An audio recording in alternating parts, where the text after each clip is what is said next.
Sex, drugs, disease, and addiction served up fresh in 50 seconds.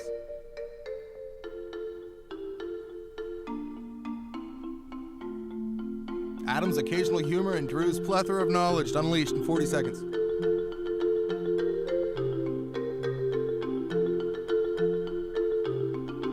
The world's dumbest callers can be heard coast to coast in 30 seconds.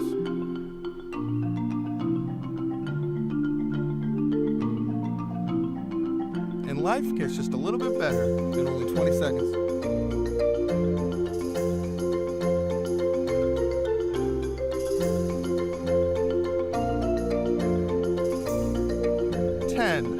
Nine, 8, 7, 6.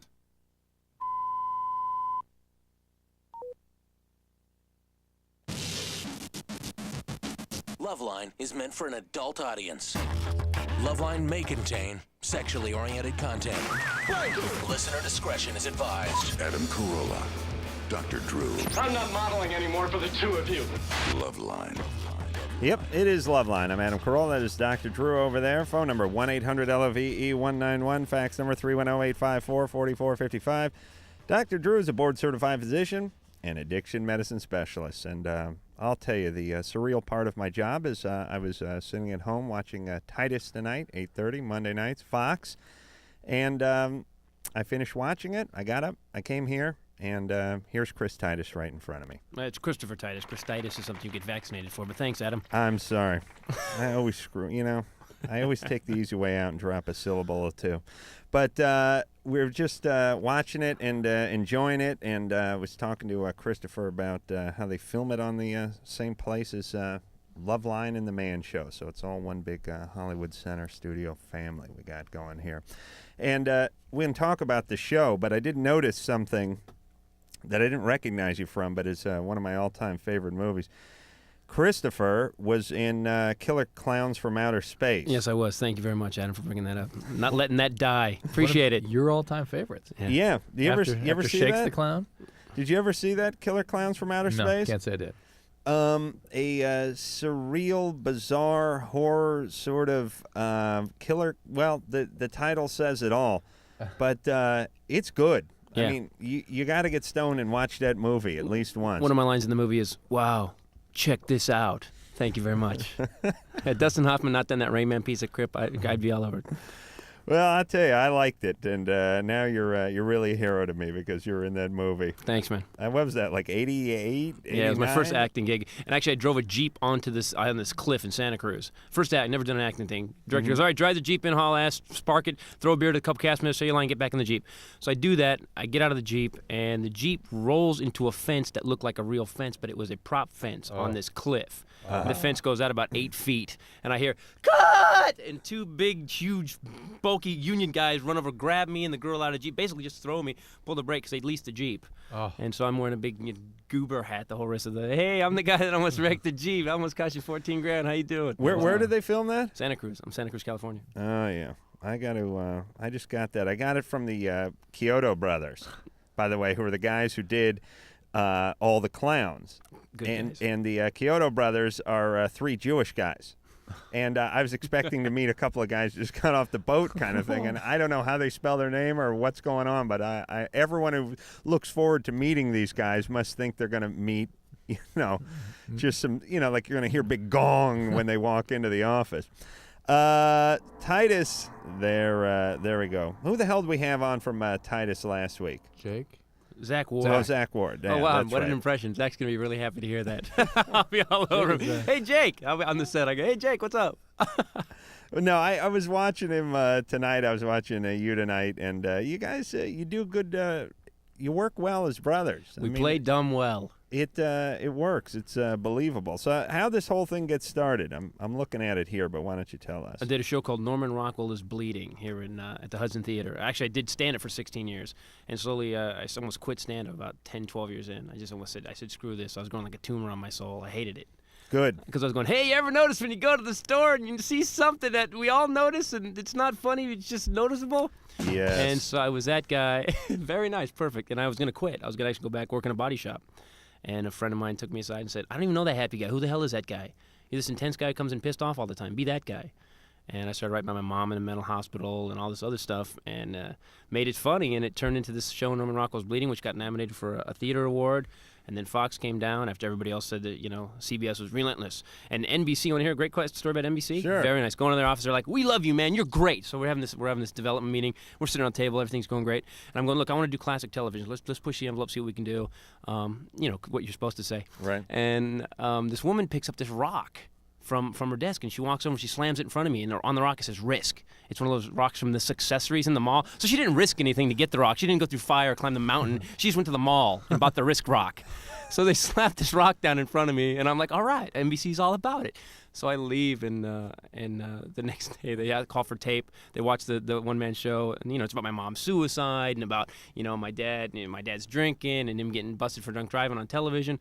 And they call back and they're like, it's a little too edgy for us. We like the Risk rock back. And my agent stopped me. Actually, I painted up a safe rock and I put it in a box. And my agent said, no, not sending the safe rock. So I thought I could talk about it now on the radio. Well, you got to do what Adam does though. What do I do? You got to tell him to kiss your ass now. Oh yeah, go ahead. Use the radio. Tell NBC to kiss tell your NBC ass. to kiss me. That's right, because Fox is not a tenuous grip on show business. I'm in now. Oh, I've yeah. had like 9 episodes. Yeah, let me tell the entire network to kiss my ass. I love NBC. All right. Well, I would tell him to kiss my ass if I were you.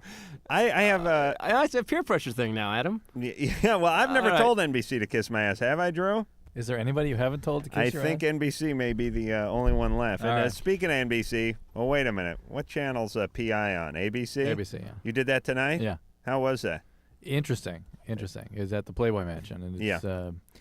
I'm doing it tomorrow night. That's why Drew's telling me it's tonight. Really, it's visually, it's beautiful the way they photograph the thing, but it's hard to engage in meaningful discussion with all this sort of party going on around. People walking around? Yeah, he's trying to recreate Hef's, Playboy After Dark. Who was on it with you? That's the beauty of Drew, everybody. You don't know one person that No, was I do. on I'd it have with to you, sit do you? down. I'd have to sit down and remember everybody's name. William Shatner. Okay, yeah, that's one you could remember. He actually You- was on Hef's thing.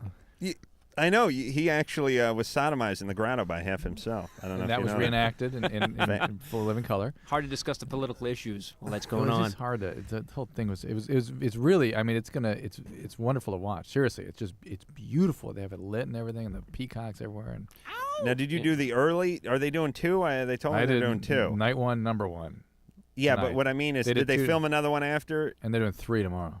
Oh, really? Yeah, Jesus Christ! I wonder which one I'm doing. yeah. I'm doing the late one, I think. What time? No, you're doing the second one. I'm doing 8:30 to like 9 or Second. something, and then I'm out of there. Whatever. And then basically, here's my plan: 8:30 to 9, I do PI. Then it's some light raping, very light raping, and then right to the car and over to LoveLine. Very nice. That's my plan. So you said it looked beautiful. Oh, it's beautiful. That's Really, great, 'cause I- spectacular filming. People, if I thought to myself, God, if I were flipping a channel changer around, and I Yeah. came across that, I'm like, what is this? Yeah, when I like to watch political repartee, I do it for the scenery. Well, that's very nice. I think it was nice waterfall. I think it was actually irritating Bill because a lot of it was spent on photographing the environment. He wanted to get to the discussion. So. I see. Well, he's all business, that Bill. When he's not banging Asian hookers and smoking weed, he's all business.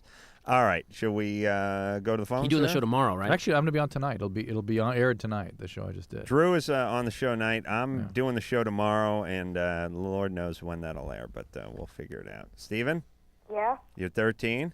Yep. What's up? Hey, man, I was just saying, man, you guys kick ass, man. You are like the coolest radio show in the world.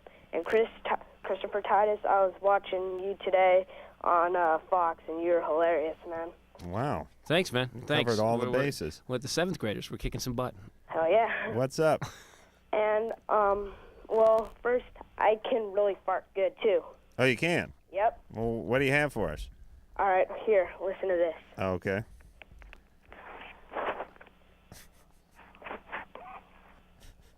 Hold on a second. Yeah, okay.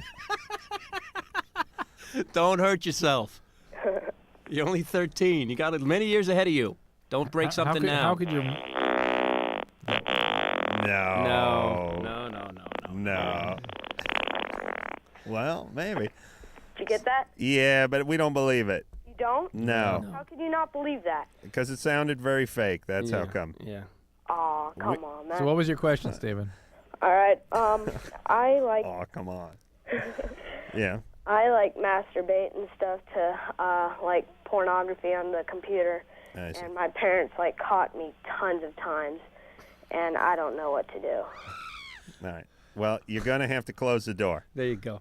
Yeah, they like come in, and I don't have a lock on my room. Yeah, you're gonna have to do. You're gonna have to be more discreet. I don't know what it is about. Well, here's what it is.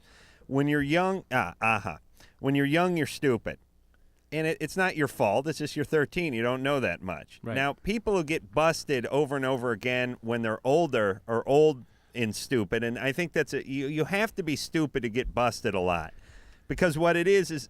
You know what I mean? Think about like the way animals act. Animal will start chewing on your favorite pillow while you're standing there. You know what I mean? Yeah. Right. That is sort of the height of stupidity. They don't have any intelligence at all. And a kid will do it when you're in the next room, and then as you get older, you wait till your folks leave for out of town before you start chewing on the pillow. But what's interesting about old Stephen here is that he has no perceived sort of shame or embarrassment. It's just, damn. He also tons of times. He didn't say he was in trouble either. They just walked in. Hey, Steven. I mean, he's so desensitized to it. It's like, hey, Stephen, put your clothes away. I do not want to catch my kid jacking off. No. Though. I mean, once you put me in a hospital. Yeah, so There's tons of times. Drew has triplets. Drew, when your kids, those two boys of yours, and believe me, they're going to be world champion jackers. I know those two. They got a lot of energy. They got the Pinsky gene, and they're going to be going at themselves about their 13th birthday until they move out of the house, and then just be on their own time. And Drew, here's what you're going to have to do. You're going to not only have to knock on their door, but you're going to have to start narrating down the hall. I'm coming down the hall. I am getting up off of the sofa and moving toward my lad's room now. And you'll wear big iron diving boots. And carry a rolled up newspaper. That's right. Stop it. A lot of coughing. For some reason, you develop emphysema. Yes. Oh, Drew, you do not want to see those kids going at themselves, eh? No. I think the weird part maybe is that his parents keep walking in on him and checking for him. Yeah. Well, let the kid go. Well, it's the computer, so it's probably like in the family room or something. Joe? Yep. You're 16. Mm-hmm. What's up? Well, sorry about last night. I called up with the same question, but I kind of fell asleep. Yeah, you were not snoring well enough for Adam. Oh, I wasn't? Yeah, those of you who fall asleep when you're on hold for 85 minutes must snore like novelty snore. Otherwise, you're of no entertainment value to the show at all. All right, well, what's your question, Joe? Well, on like my upper chest, kind of my shoulders and my back, my skin is it's got like dark splotches, and it's just darker than the rest of my body's skin. Like large patches of dark skin or coalescent freckles?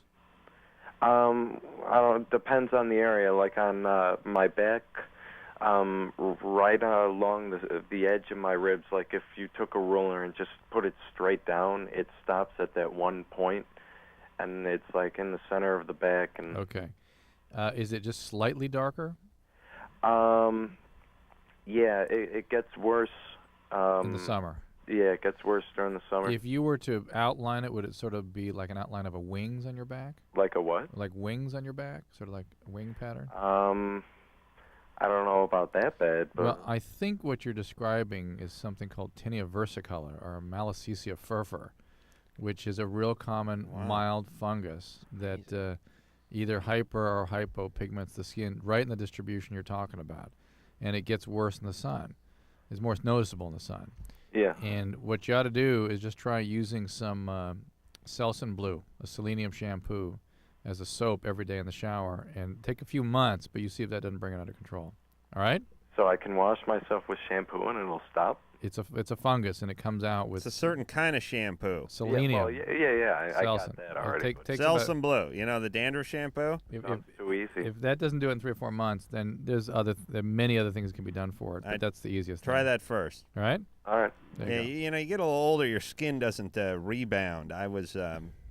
I'd spent a lot of time. You know, when we all grew up, there was no sunscreen or anything. Everyone was just constantly getting baked out in the sun nonstop. But I was in the Gay Pride Parade 3 years ago as sort of a goof. Well, I was dressed as one of the Village People. It was a morning show thing. I remember we got in a big argument with the program director, which is on our float, we wanted a big sign that said "Hello Gays" on it. And he was like, "You can't put "Hello Gays" on your float." And we're like, "Why not? It's a gay pride parade, and we're saying hello to the gays." Plural. We ended up getting "Hello Gays" on our float. But I was the construction worker from the Village People. I was wearing a tank top. The Gay Pride parade goes down Santa Monica Boulevard. I was out in the sun for about 9 hours, and I think, and I know this sounds bizarre, take it any way you want, I think the Lord intensifies the sun that day to punish the gays.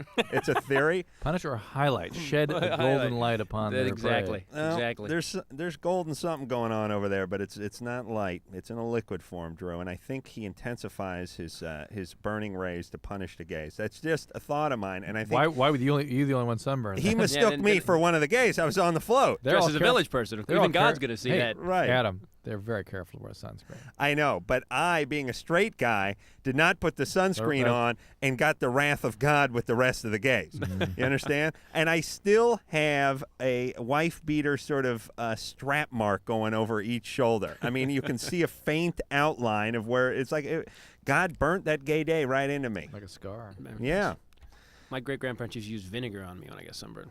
Oh, really? I'm like 5, and I'm thinking, oh, my God, I'm bathing in vinegar. Please, God, they're marinating me. Don't let them eat me. Daniel, Hello? you're 15? Yeah, hey. What's up? First of all, I want to say I love you guys. Thank you. Alright, anyways, I have a small penis, and I'm afraid to get sexual, like, I'm afraid to get close to a female. Well, you're 15, first of all. Maybe it's not time yet for you to do that kind of thing. How small is it? Hard, about 3 inches. Oh, no. Really? You measured it? Yeah. From where? All right, listen, and at 15, he's got 6 more years of growth ahead. Plenty of time to go. Late puberty is associated with longevity. Not a bad thing. It's just you're just sort of comparing yourself against peers that are probably more developed at this age. And it's normal to feel sort of inadequate, but it doesn't mean you're inadequate. It has nothing to do with you as a person. And if you use my new technique for measurement, it's going to work out. You measure from the center of the anus There you go. to just beyond the tip. There you go. Just past the tip. Whatever that distance is for you is Right. what you use. Yeah. It's like adding a stroke in golf or taking one off. Right. Just beyond the tip. There you go. Could Very even be 6 Corollas. All right, Daniel. Listen, you're fine, but just make sure your tongue works. I was going to say, how's your tongue, brother? Exactly what I was going to say. I'm serious. Christopher, let's have a serious discussion about oral sex here. That's all women want anyway. If you're good at it, that's all you're right. You're absolutely right. They would take that over intercourse any day of the week. They like some of that. Like a sprinkling of that, but the oral sex is what they're really interested in. And if you're a guy who has a small penis and you compensated by being excellent with the oral sex, you're in. You're all over it. The woman will be very satisfied. She will tell her friends. That's right. Christy, Yes. you're 22. Yeah. What's up? I just have a question. I have these kind of like little red bumps around my vagina, not exactly in it, but just around it. I was wondering if that might be some kind of STD. You want to give me more info than little red bumps? They kind of look almost like blisters. Do they hurt? No, not at all. They don't itch or hurt. Is it symmetric on both sides?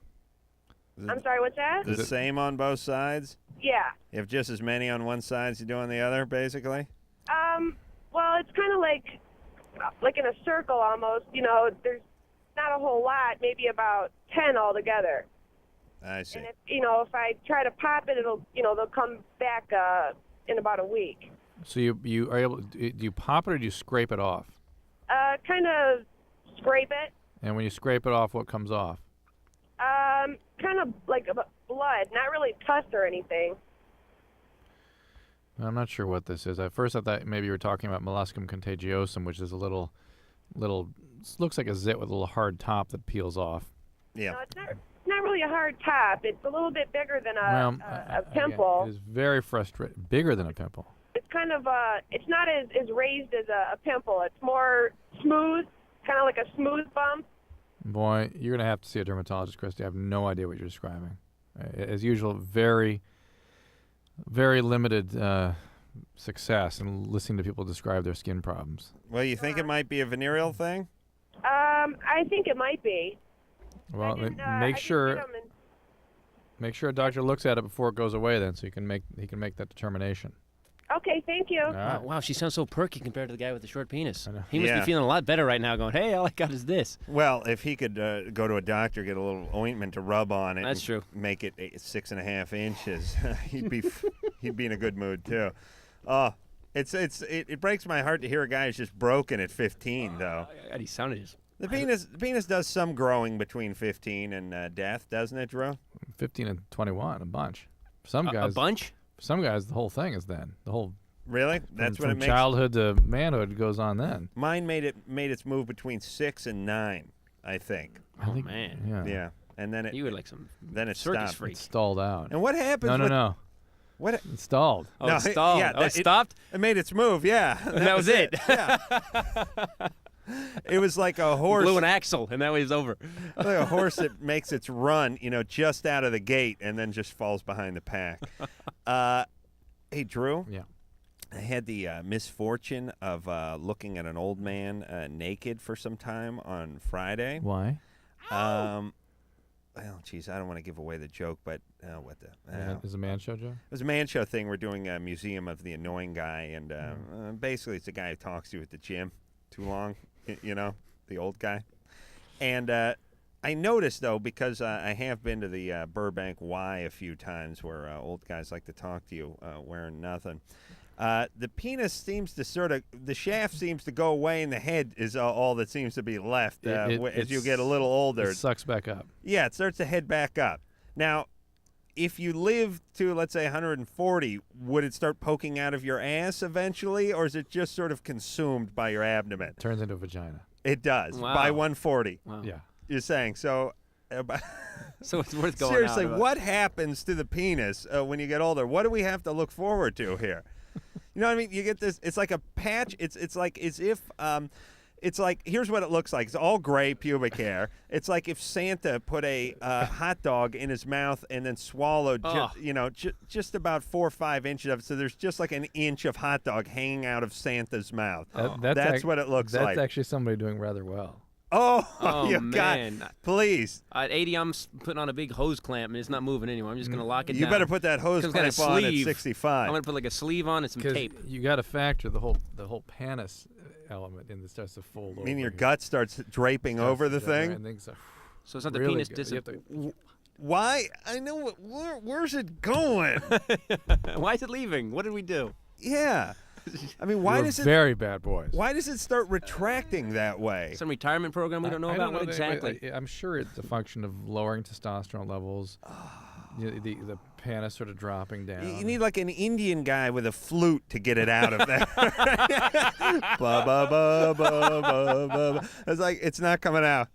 Actually, I mean, how do you get it out? You have to tease it out. Oh, really? So that's not part of your work as a doctor, no, is it? Comedians do that stuff. So if you use it, but if you use it, it won't do that. If even at that age, if you're still going, it'll keep staying out. Yeah, it'll retract a little bit. I mean, guys' penises will change based on like their success level and how their leadership positions. I mean, it will change. By the way, I'm huge right now.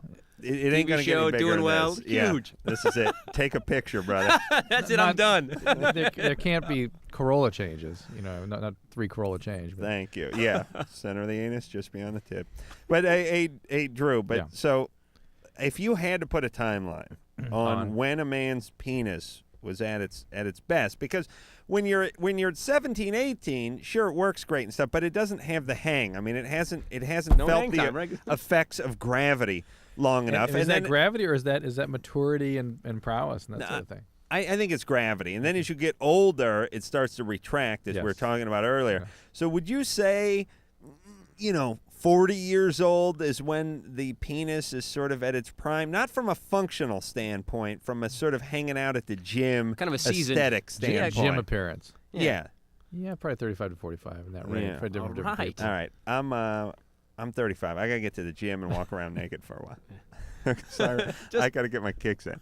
All right, so this is it. This is it. Here's what you're saying. You're prime. So we got 10 years. We got about 10 years because I'm 35 too. Right. So we got 10 years. All right, thanks, Drew. I feel a lot better. Let's get new. Christopher Titus is here from Titus Monday nights, 8:30 on the fabulous Fox, and we'll be right back after this. LoveLine. We'll be right back.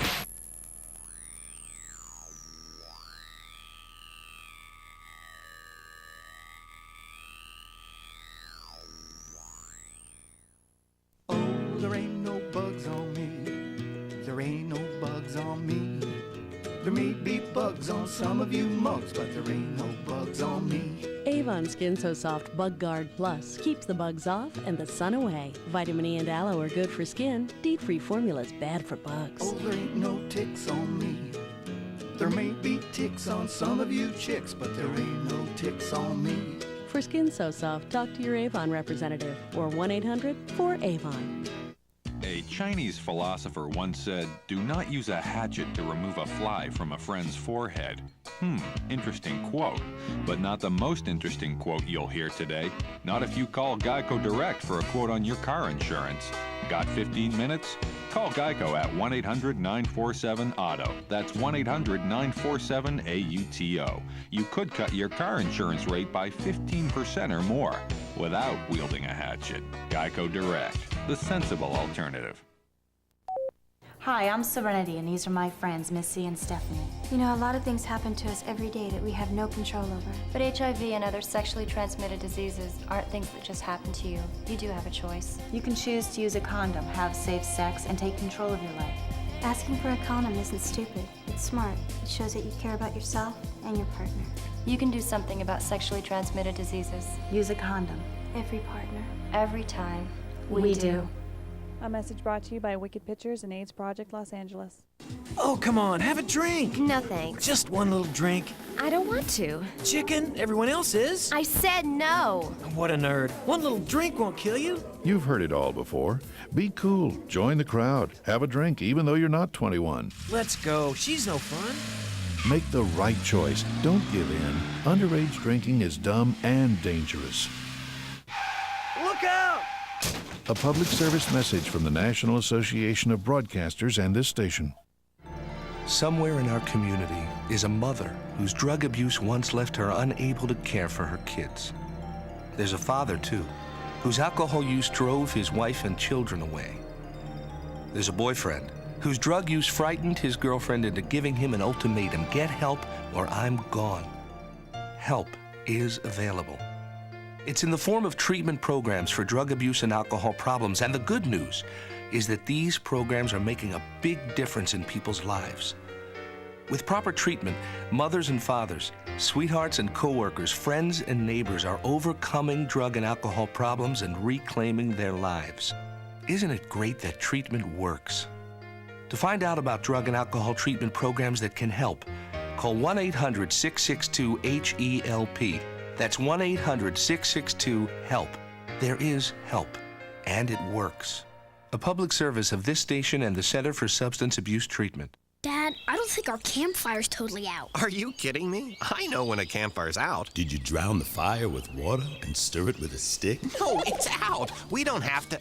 Who said that? Frank, it's a talking moose with sunglasses. And a bunch of singing and dancing forest animals. We know we can count on you to do what Smokey says. And when your folks desire to build a fire, hot, hot. clear brush and branches away, and keep water nearby like you oughta. We're all counting on you. Okay, I poured water on the fire. I stirred it with a stick. Everybody walked slowly toward the RV. Dad, these are just Smokey's friends. Only you can prevent forest fires. Frank, it's Smokey. Nice hat, Smokey. Want the rest of my peanut butter sandwich? Dad! Visit Smokey at www.smokeybear.com. Brought to you by the USDA Forest Service, the National Association of State Foresters, and the Ad Council.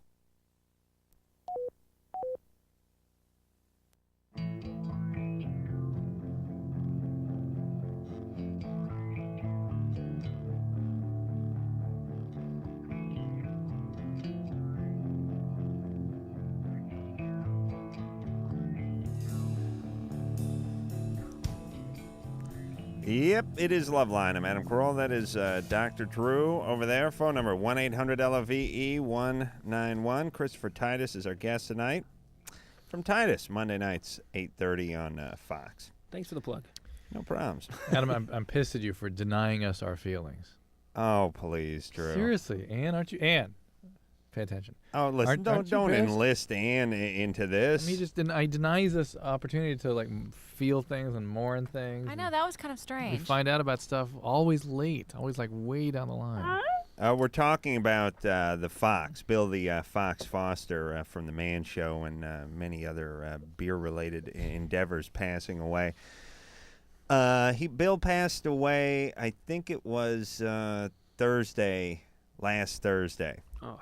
And it's sad. I believe he was 63, and he'd been sick for a little while. 63. He was the Fox who played the piano and chugged the beer and did all that for the Man Show. And we hadn't had him on this season because he's on in the episodes that are airing now because that's from last season. But this season he was sick basically the whole time, and we'd been keeping in contact with him, visiting and whatnot. But he took a turn for the worse about a week ago, even though he'd been battling this cancer for probably about 5 or 6 months, probably more like 6 or 8 months, and he finally passed on Thursday. And I don't know, I didn't say anything to you because I didn't know you knew the Fox. We actually used to go down to his place in Santa Monica in medical school. Down to the Fox Inn? Yeah. You know, the weird thing about the Fox is everyone has a Fox story or seems to know the guy or know of the guy, but no one knows anyone else has a Fox story. Right. So every time you meet somebody, no one will bring it up, and then somebody brings up the Fox, and then someone else goes, I know that dude, and then some guy goes, he came down to Arizona when I was in college or whatever. But he was a great guy, always had a smile on his face. He just banged away on that piano and chugged beer, and basically he just put a smile on everyone's face. He played Jimmy's 30th birthday. Right. More people vomited after that night, I think, and that's.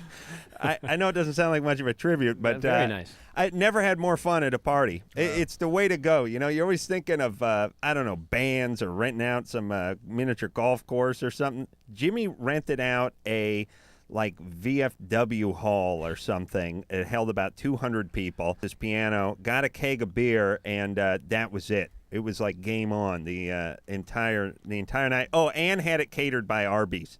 Nice. Arby's going around. I think Jimmy's mom caught me smoking weed in the parking lot. It was funny because I was 33. Oh. You know, I was like, oh, damn, Jimmy's mom's coming. I was like, get rid of the joint. Eat it, dude. And I was, wave my hand around. She's like, Adam, what's going on? I smell marijuana. I'm like, oh, no, Mrs. Kimmel. No, Mrs. Kimmel. I wasn't doing anything. She's like, okay, all right. Well, the reason I came over here is because we're all saying something about Jimmy, and I want you to start. And I'm like, great, I'm baked. Yeah, I'm totally high. There's your worst high nightmare, by the way. I'm going to stand out in front of 200 people and try to say something about. That'd be funny, Mr. Radio Guy. Go ahead. And I can tell you, I know her conversation as she walked away from Adam, too. Was like, I told you that Carolla boy is such a bad influence on our Jimmy. But she is right, yeah. All right, but anyway, Bill the Fox Foster passed, and we will miss him. He was definitely one of a kind. I mean, no one else did what he did, and even Drew went out to his Fox Inn. Even I. When you were in medical school, and that was a good time, right? Yeah. You got pretty lit over there, right? No. Yeah. No. Oh, then you weren't participating then. I wasn't. You got to chug the beer. Come on. You just watched him do it. That was the amazing thing. Just sit and sing the songs and watch him do it. The guy just take a 16-ounce mug and put it down faster than if you just turned it over. I think he had a sucking action. He used to do it standing on his head. I actually thought it was like when I first watched Man Show and I saw it, I was like, there's a tube. Yeah. There's a tube have you seen him do it down his leg or something. There's no way someone could. Gravity doesn't act that fast. That's Beer right. does not disappear. You can pour beer out of a glass. It doesn't go down that fast to the floor. Yes. It's an amazing cat. I know, and I've seen him chug eggnog eggnog. Oh. We did a little Christmas show. We did like 15 takes with eggnog. He was about ready to kill us after that. But And it was one of your better bits on the show, Adam. Yeah. Frankly. He was he Man-Show's was Doom. great. Man-Show's Doom. That was fun. Hell, why do you think people watch, Adam? No, we got Juggy twins this year, so we're fine. Danny and Shawnee from Kentucky, and I can't tell them apart. I just take a wild stab each time, and I'm always right, and they're always amazed. Whatever. And I tell them they smell different. That's how I can tell. Lee, 21. Hi. Hi, Lee. What's up? I love y'all so much. Anyway, I have a question about conceiving a baby. Mm-hmm. If someone were to conceive, like the father was doing cocaine, would it affect the fetus? Not in any sort of developmental way. It could obviously give the child a 50% chance of inheriting the genetic potential for addiction. But that's not from him doing the coke That's not at from him, the time. right. That's from father being a cokehead. The only two drugs that I know of are likely to cause problems as far as conception goes is there's some theories about LSD maybe breaking chromosomes and things, but basically all that does is prevent conception if one of those sperm hits the egg. And I've seen some suspicion that marijuana may increase risk of orthopedic deformities if the father smoked, even within several months of conception. But What again, that's about- not been proven. Now, cocaine, No. speed, Well, all that listen, stuff, nothing we'd else. be walking around, and Yeah, it'd yeah, be Planet yeah. of the Mole people. It'd be killer clowns from outer space, too, over here for every time someone smoked weed, they give Yeah. birth to a You're right. mongoloid. No, it'd be a very rare God thing. knows I'd have a horn growing out of my ass. No, it's more like 6 fingers and that kind of thing. And I've said before, what is wrong with 6 fingers? Yeah, it seems like an asset to me. I'm Yeah. all over the 6 fingers. Typing, playing the clarinet, you name it. How many pull-ups could you do? Just keep going. You never get tired. You went a little test in fourth Yes. grade they made you do. I have one more question. I take Paxil. I take 20 milligrams, and I have 40 milligram pills that I've been breaking in half, but they don't quite break in half, and I just kind of take a smaller one and a larger one. Is that bad to do?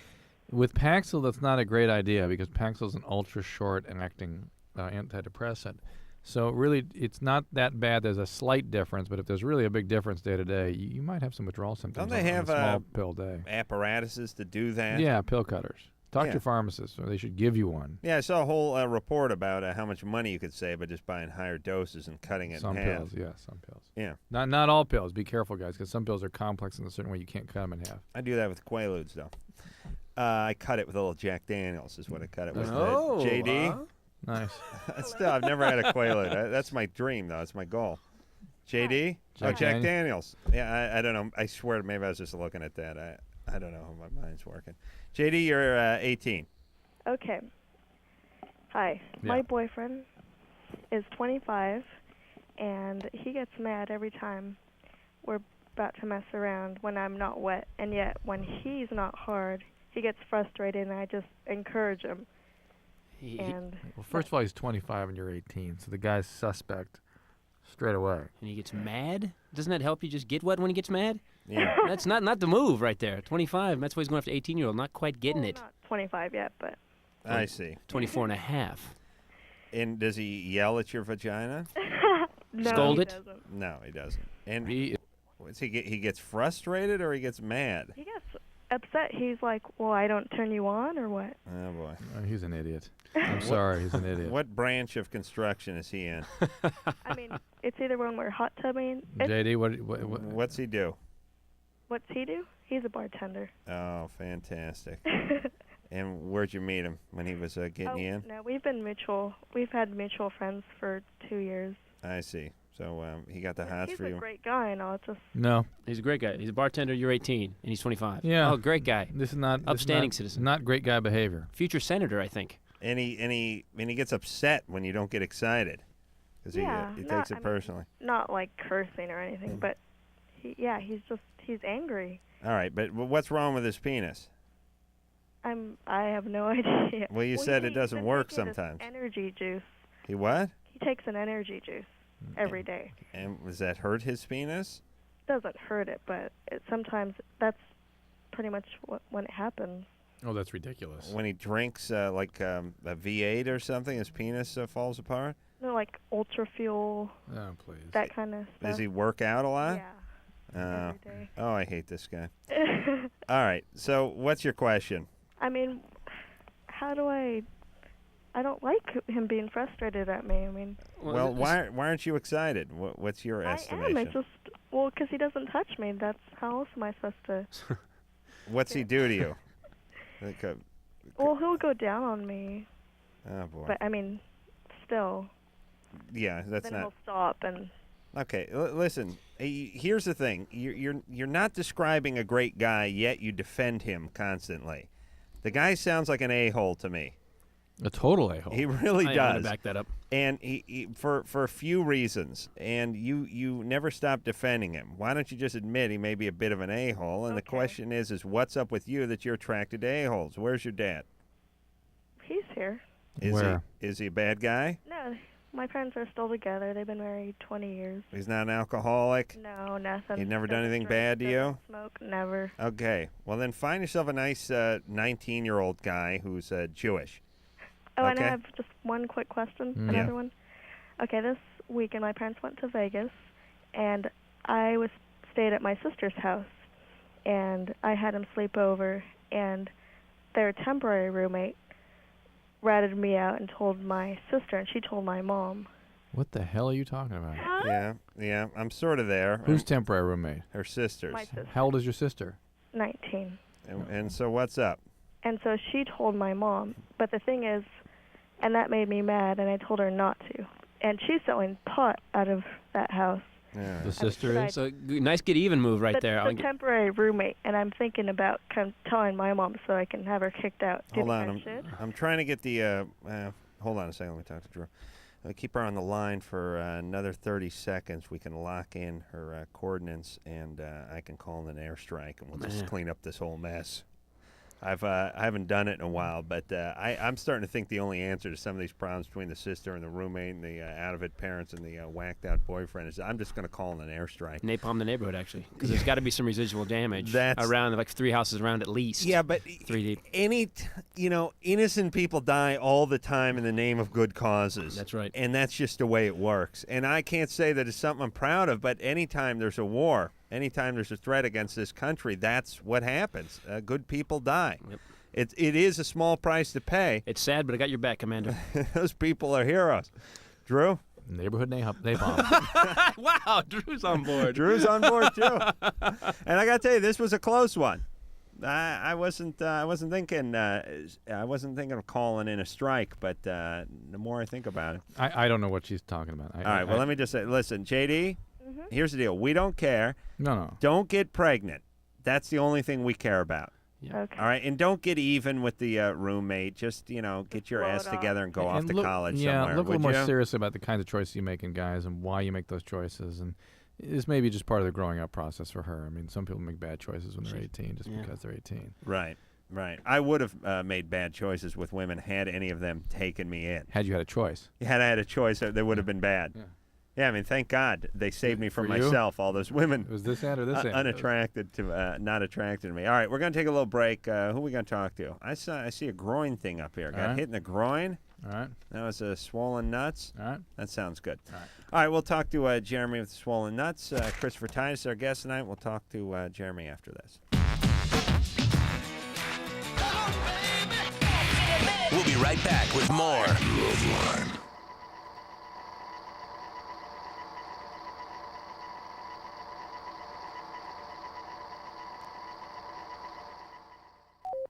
How was school today, Rebecca? We learned what the Earth was like a long time ago, way back in the 1990s. Oh. Grandpa, did you ever taste water? Oh, my, no. By the time I was a boy, water, if you could find it, was pretty much unfit to drink. But I hear tell, long ago, children used to make lemonade with actual tap water and drink it on hot, sunny days. Really? Yeah, and sometimes they'd fill balloons with water and toss them at each other and laugh, or run through the sprinkler singing and carrying on. And then after a day of playing, their folks would put them in the tub, fill it with water and bubbles, and scrub them till they were squeaky clean. Wow, what Why didn't people try to save the water? Well, I guess they didn't think one person could make a difference. Thousands of Americans make a difference every day. For example, over 900 million tons of untreated sewage is no longer discharged into our nation's waters. A message from ECHO, the Earth Communications Office. Okay, class, this part of the museum is known as the Hall of Trees. What's a tree? Large plants that once covered much of the Earth. This is a full-scale model of a maple tree. What are those green things? Those were called leaves. They took in sunlight, nourished the tree, expelled oxygen, creating air for people to breathe. People didn't breathe out of air tanks? No, then air was everywhere. The sky was blue, even the ocean was blue. The ocean was blue? And filled with fish. What's a fish? When you protect the Earth, you protect your health and that of your children. We're making progress. There has been a significant improvement. 20 years ago, air pollution in Los Angeles exceeded health standards on 4 out of every 5 days. But we still have a long way to go. Here's the Hall of Weather. Press that button and you'll hear a rainfall. Why'd they need rain? Without rain, a flower couldn't grow. What's a flower? One person can make a difference. A message from ECHO, the Earth Communications Office. Personally, I'm so sick of hearing about the environment. I know. What's everyone so worried about? 51 million Americans live in areas where the air is officially classified as unhealthy to breathe. It's a big world, and it's been here a long time. Yeah, we're talking years and years and years. The Center for Disease Control says that 94,000 people get sick every year from contaminated water. 900 of those people die. It's all in their heads. It's media hype. The average American dumps at least 20 pounds of household toxins down the drain every year, most of which ends up in the drinking water supply. Personally, I drink tap water. I mean, it's not like we're in Bangladesh. Personally, I feel fine. I mean, I ask you, seriously, who's really getting hurt here? 5.8 million children died last year as a result of unsafe drinking water. Not me or my kids, right, Billy? Billy, where are you? Can one person make a difference? Today, 66% of our rivers and lakes are safe for fishing and swimming, a third more than in 1970. One person can make a difference.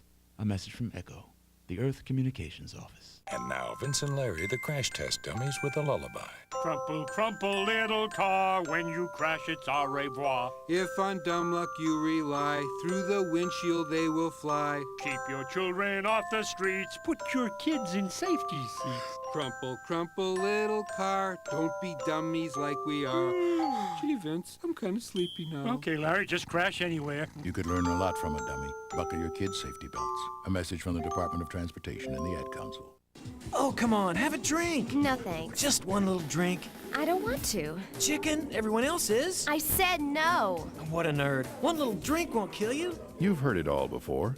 Be cool. Join the crowd. Have a drink, even though you're not 21. Let's go. She's no fun. Make the right choice. Don't give in. Underage drinking is dumb and dangerous. Look out!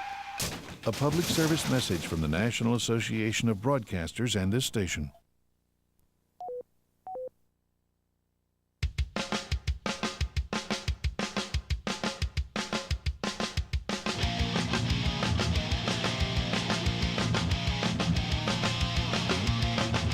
Yep, it is the LoveLine. I'm Adam Carolla. That is Dr. Drew. Phone number 1-800-LOVE-191. Christopher Titus is our guest tonight from Titus. Monday nights, 8:30 on Fox, and we were just having an interesting conversation off the air, though I wanted to talk to Chris about cars, but we instead got into patterns and the human condition.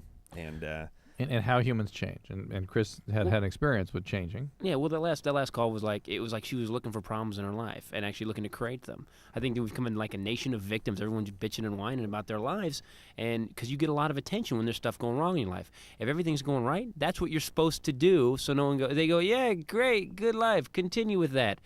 But if you're screwing up, all of a sudden the relatives are calling, and mom's calling. I think we've become this. It's so good. There's so much back patting and hugging and sympathy, and you need this and you need that. That you create a problem. A lot of people, I've seen kids create problems that don't have any, just so they can get that attention. Well, it is sort of in vogue now, at least, to come from a tough background or to be able to have your stories about hard knocks and growing up poor and having abusive parents or so are you finally going to stop with this stuff? No, I'll never stop complaining about my horrible parents.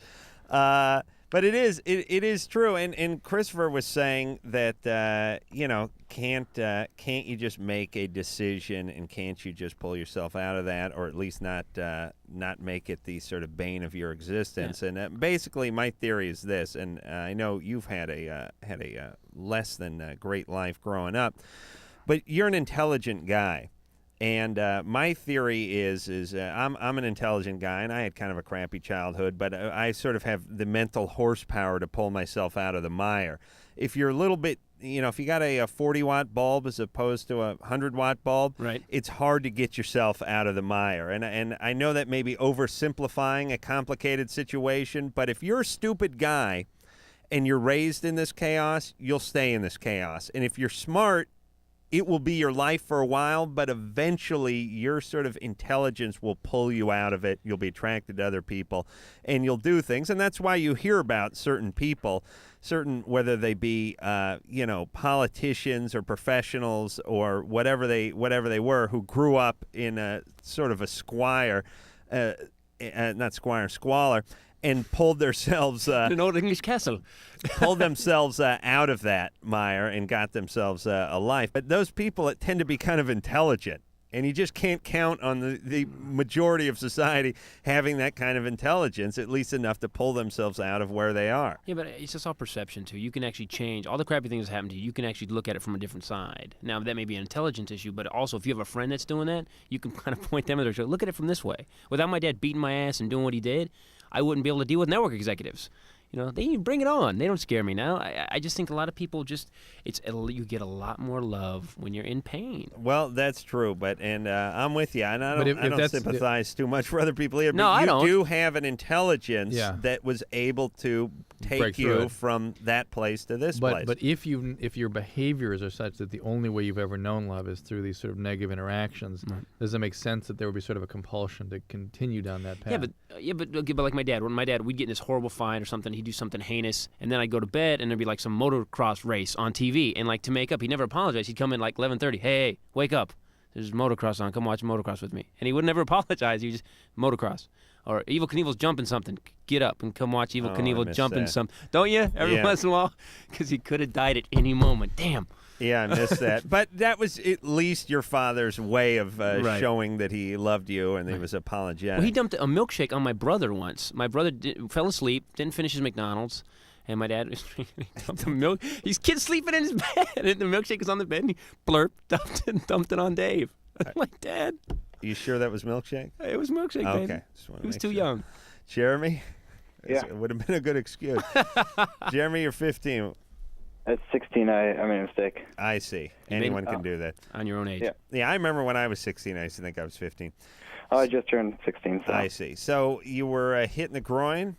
Yeah, I was motocrossing actually on Saturday, and I was riding over a jump, and I came down without my feet on the pegs, and I got hit in the crotch pretty hard. Oh, yeah. The old flying W, we call it. And they're swollen? Yeah. I think close to twice their size, normal size. Why have you not seen a doctor about this?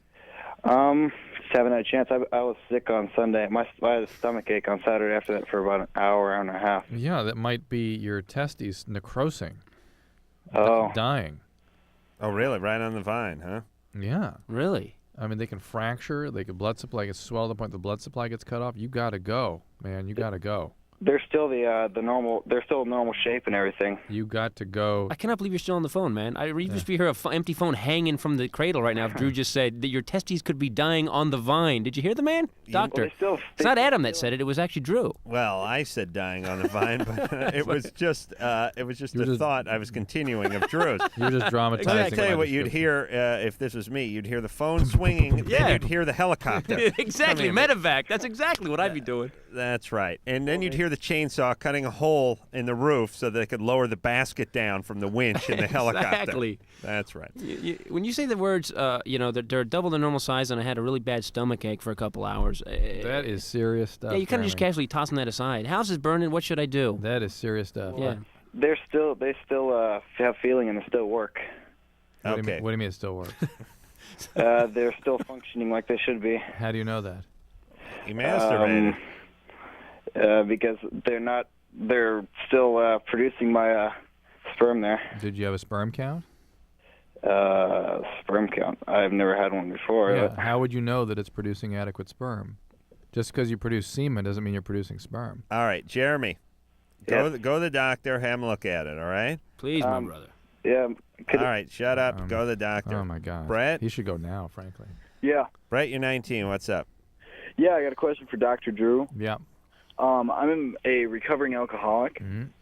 and I got my dad, he married an alcoholic and then divorced her, and I don't really have much of a relationship with her. That was your mom? Yeah. Yeah, she's my mom. And I got a question. He's quite the codependent, and I'm wondering if, in conjunction with AA, if Al-Anon would give me any tools to help me deal with this. All right, hold on a second, Brett. Because we got to take another quick break, all right? Yeah, no problem. All right, hang on, and we'll get to Al-Anon and AA and all that very exciting stuff. Christopher Titus is our guest tonight. We'll take a quick break, and we'll be back with Brett after this. LoveLine with Adam Carolla and Dr. Drew. 1-800-LOVE-191. We'll be right back.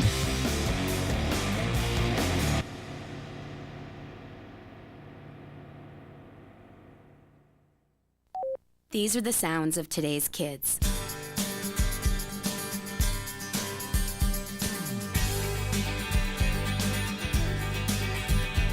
And these are the voices of today's kids. Don't underestimate me. I can work harder in school. Give me a problem that's hard to solve. Give me tougher work. Give me tougher books. When I solve a tough problem, I'm on top of the world. Surprised? Don't be. 74% of kids say school should only pass them to the next grade when they've learned what's expected of them. I'm not afraid to fail. If I make a mistake, I'll do better next time. 75% of kids say they'd study harder if their schools gave them tougher tests. The fact is, almost all kids want to be challenged in school. So listen to the voices of kids today. Challenge me. Challenge me. Challenge me. Do your part. Support higher academic achievement in your state and challenge our schools to challenge our kids. For a free booklet, call 1-800-38-BE-SMART. A message from the Ad Council and the Education Excellence Partnership. Taking all that work home? No, this is my own stuff. I've got a date with a financial planner. You're only 25. Why are you planning for retirement already? Hey, I want to be able to choose when I retire and know that I'll be financially secure when I do. I've heard lots of people call themselves financial planners, but aren't they really trying to get you to invest in their favorite fund? Like they're selling size 20 shoes so everyone gets a hello Bigfoot. Half this stuff is my bank statements, company insurance policies, tax returns. The planner's going to know a lot about me before recommending anything. The rest is background information I've collected on her and 2 other planners. If she passes tonight's round, she gets my papers. Securing your financial future is important. You have a right to expect financial advice that's competent, ethical, and based on your needs. To verify that a planner is certified, call toll-free 888-CFP-MARK. A public service of the Certified Financial Planner Board of Standards. Hey, driving fans! It may have happened to you. You may have heard the roar of the rumble strips, the blast of car and truck horns, and the heart-pounding fear of a near miss. Avoid all the dangerous crash action that comes with falling asleep at the wheel. Experience the amazing power nap. You've never seen power like this before. The Power Nap. Find out what the professional drivers have been doing for years. The Power Nap gives you the energy you need for the road ahead, and it's free. Whether you're driving to the shore with your family, to another city to meet a client, to school across the state, or anywhere there's action. The Power Nap is your ticket to revitalization. Experience the Power Nap at a rest stop near you. Just pull in, find a safe, well-lighted spot to park, turn off the key, and close your eyes. In just 20 to 30 minutes, you'll have the energy you need to drive safely for miles. So don't push it, park it, and feel the power of the Power Nap. A wake-up call to all drivers from the U.S. Department of Transportation and the American Trucking Association. It's nearly 6 a.m. and we're at a rest stop talking to travelers. Excuse me? Yes. Have you ever heard of circadian rhythms? It's like a Latin band, right? Not quite. Do you know what circadian rhythms are? It's when the stars all align and their energy creates... No. How about you, sir? Huh? Circadian rhythms. Exactly. Circadian rhythms tell your body when it should be sleeping as well as when it should be awake. Huh? Circadian rhythms are part of our body's internal controls, a kind of built-in clock that tells us when to wake up and when to go to sleep each day. Imagine the danger that comes when we try to drive when our body thinks we should be sleeping, especially at night, early morning, and for many people, mid-afternoon. You really should try to avoid driving during your body's downtimes. If you have to drive when you'd normally be sleeping and you find yourself getting drowsy, stop for a refreshing 20 to 30-minute nap. Now what would you say when I say circadian rhythms? I'd say, don't push it, park it. Right. A wake-up call from the U.S. Department of Transportation and the American Trucking Associations. Oh, come on, have a drink. No thanks. Just one little drink. I don't want to. Chicken, everyone else is. I said no. What a nerd. One little drink won't kill you. You've heard it all before. Be cool. Join the crowd. Have a drink, even though you're not 21. Let's go. She's no fun. Make the right choice. Don't give in. Underage drinking is dumb and dangerous. Look out! A public service message from the National Association of Broadcasters and this station.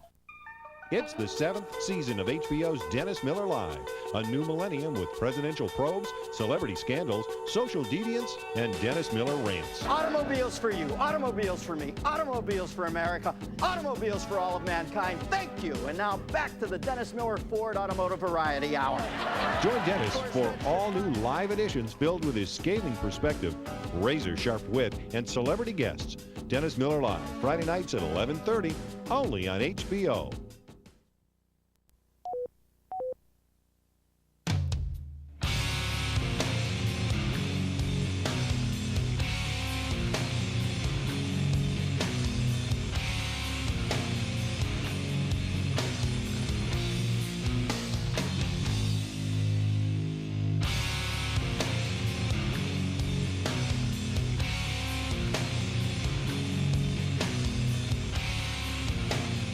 Yeah, it is LoveLine. I'm Adam Carolla. That is Dr. Drew over there. Phone number, 1-800-LOVE-191.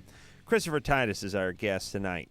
He is from Titus, Monday nights, 8:30 on Fox. And Eve 6 will be in here on Wednesday. That's right. Eve Plum will be in here on Thursday, and then that's it. No. Just Eve 6. Thank you. Brett? Yeah. You're 19, your alcoholic father is a codependent, and blah, blah, blah. Actually, my dad isn't an alcoholic. Brett's the alcoholic. I'm an alcoholic. Dad married an alcoholic and divorced her. My mom's an alcoholic. Yeah, and you have no relationship with your mom to speak of. Not completely. I see her rarely. All right, and what do you want to do with your dad? You want to go to Al-Anon to understand how to deal with your dad?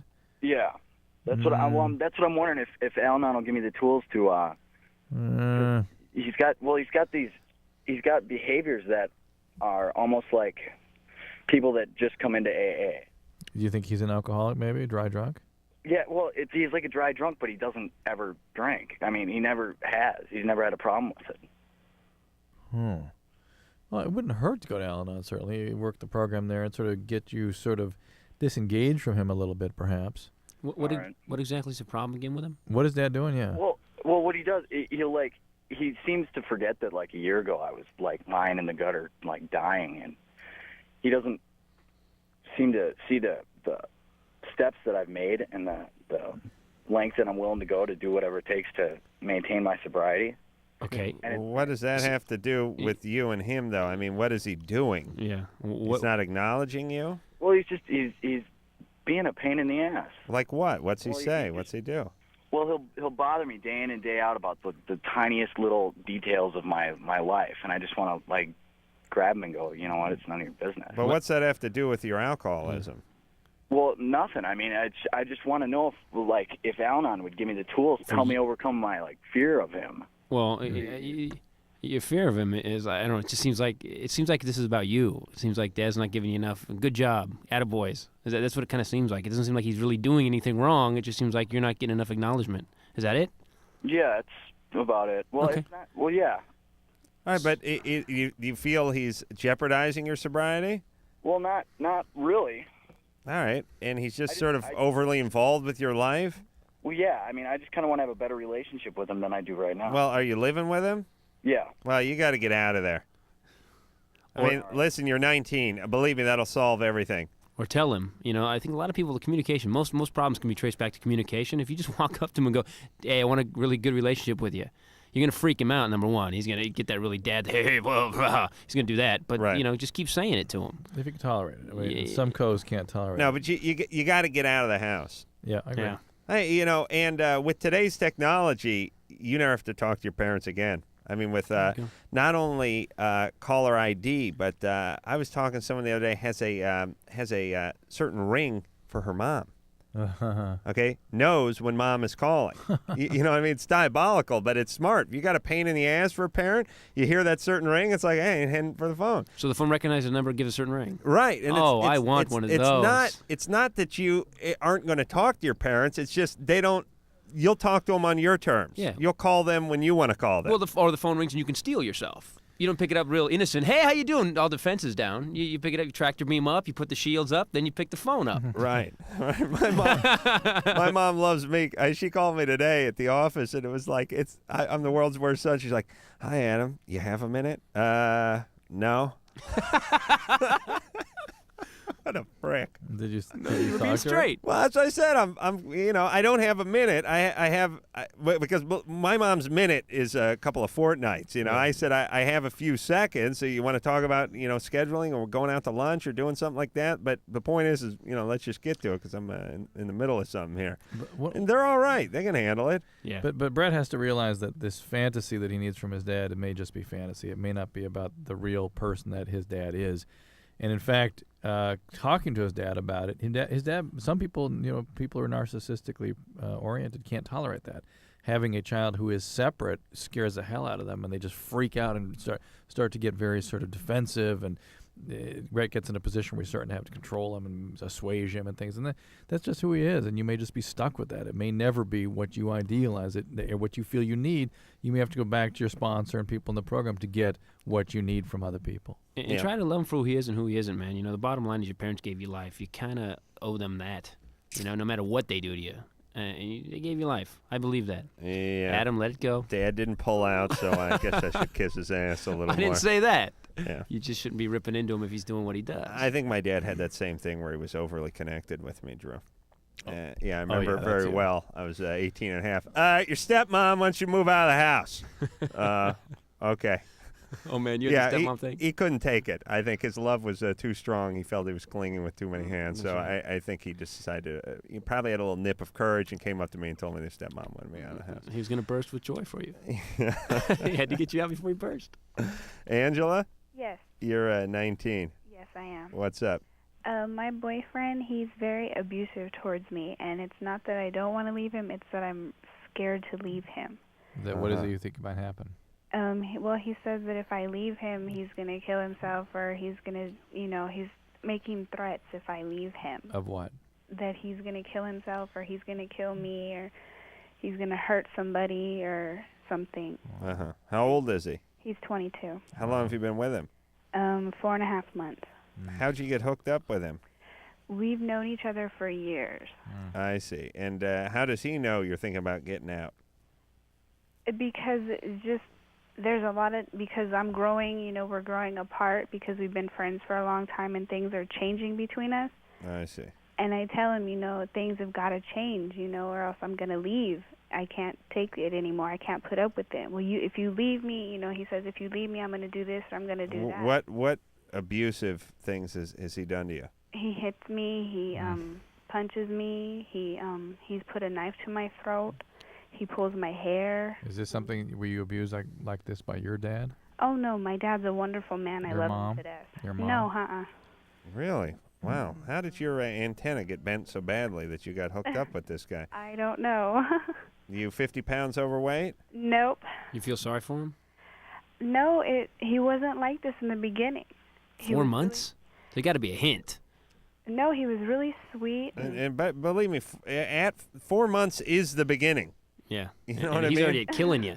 Threatening to kill you or kill himself. It's pretty rough. All right. You guys living together? No. No. And is he living on his own? Yes. And are you on your own? I'm in the process of moving out. I see. Why are you moving out? I'm tired of living at home. I thought you loved your parents to death. I do, but I've lived with them for 19 years. Nobody's alcoholic. No, Nobody's aggressive with each other. Nope. Yeah, really? And what do your parents think of this? They don't know. I see. And are you able to confide in them? These perfect parents?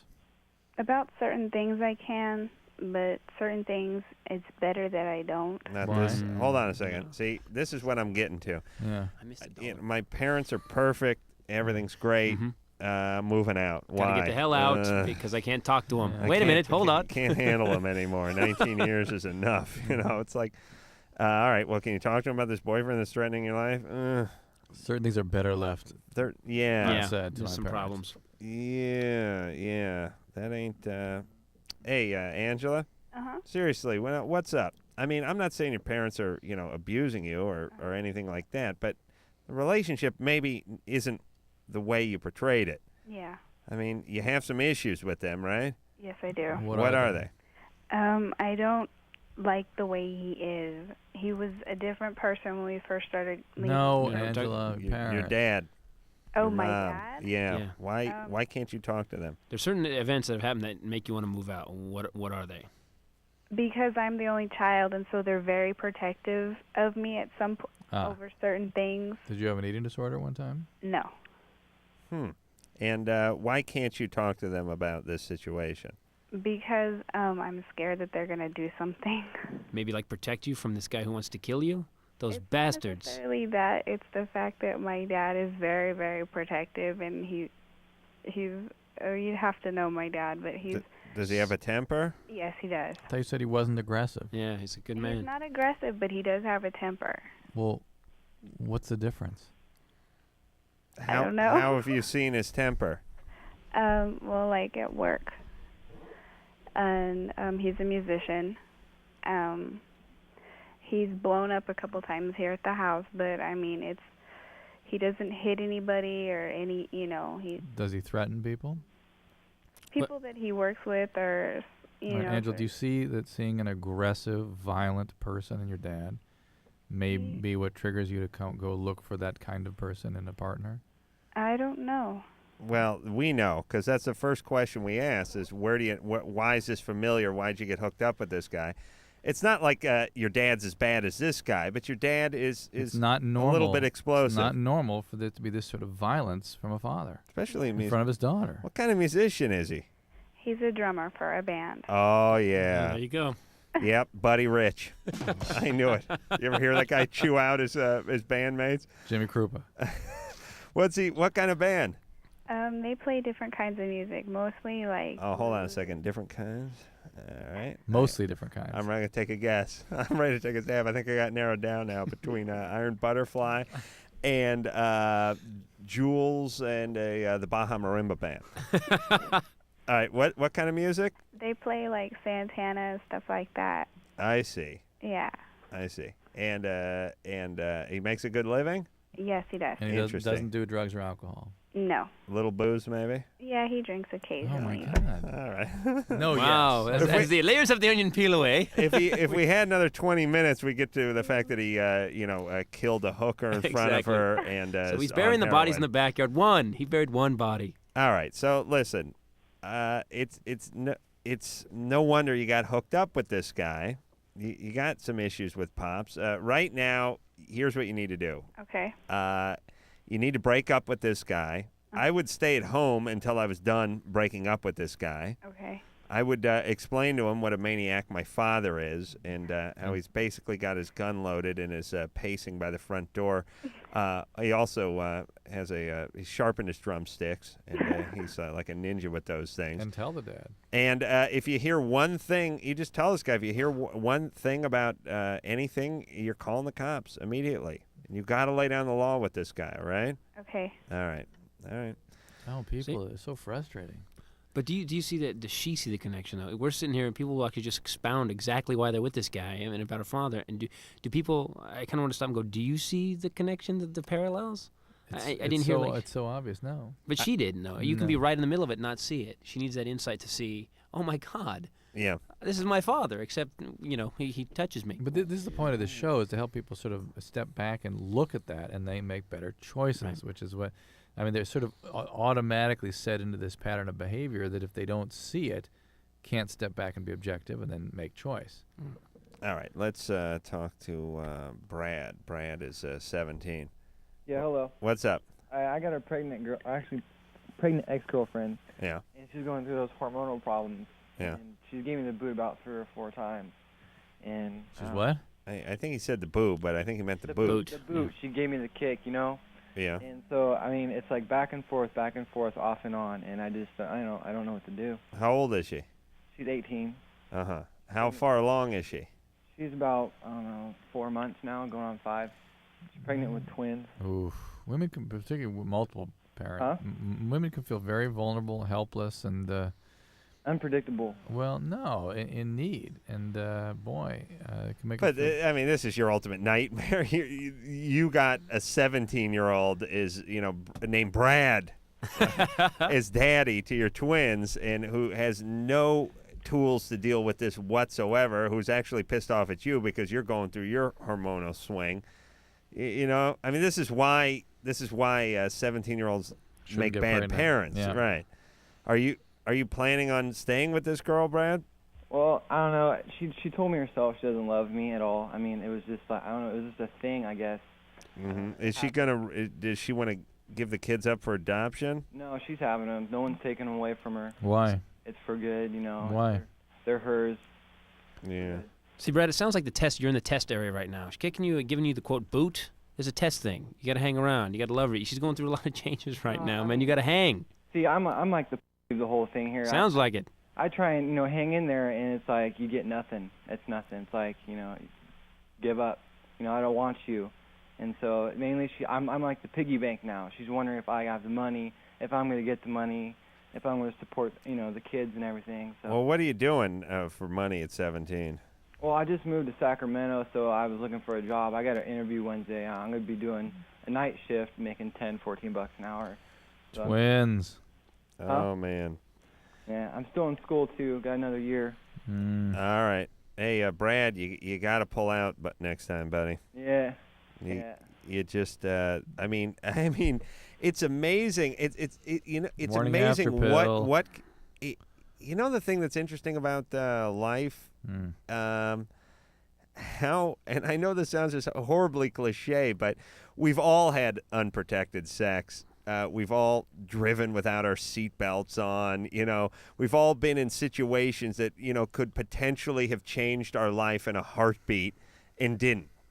Thankfully, most of us. Right. Yeah. But could have easily happened to any of us when we were 17 and with some chick and stupid and with a few beers in us or whatever. AC/DC blaring in the background. Could have been dead could have bought it in a car accident 1,000 times at 16, 17, racing some guy in the back seat of a 2-seater sitting in the well going down Mulholland Drive. Falling into a bonfire. Fell into a bonfire when I was 17 years old. Hell yes, at the beach party. Yeah, I mean, just what? I heard that tonight on the show. Oh, yeah. The point is thank God it doesn't happen to most of us. But, I mean, this guy is banging around with some chick he's half interested in, probably has a few beers under his belt, doesn't put the condom on. Pow, he has twins now. He won't be 18 before these twins are going to come out. He's going to be 17 3/4. And talk about a profound life change. I mean, think about where you're at 17. I still thought I was going to be an astronaut when I was 17, and possibly, I just let go of the pirate dream. I thought I was going to be a pirate for a while, and then somebody pulled me aside and told me it wasn't an actual gig.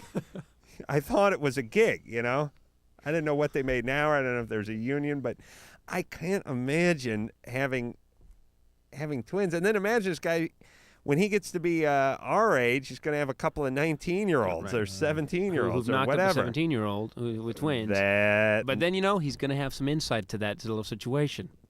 Now you're getting the show, Christopher. All right. Well, what are you going to do? Get that $14 an hour gig, and when you're pregnant with twins, mama's queen. Whatever she says. That's right. And if she wants ice cream, you get her ice cream. Oh, here's what I'd like to hear. I can talk to you, Christopher.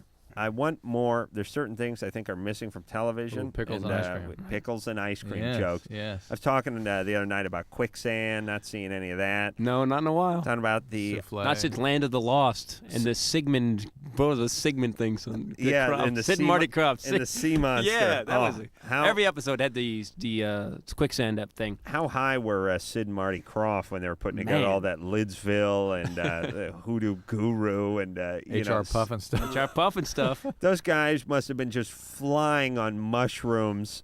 Sort of a combination between mushrooms, weed, probably a little hash, some speed, and some acid to come up with that garbage. Because it is bizarre. When you look at it now as an adult, it just looks like a Jimi Hendrix record cover.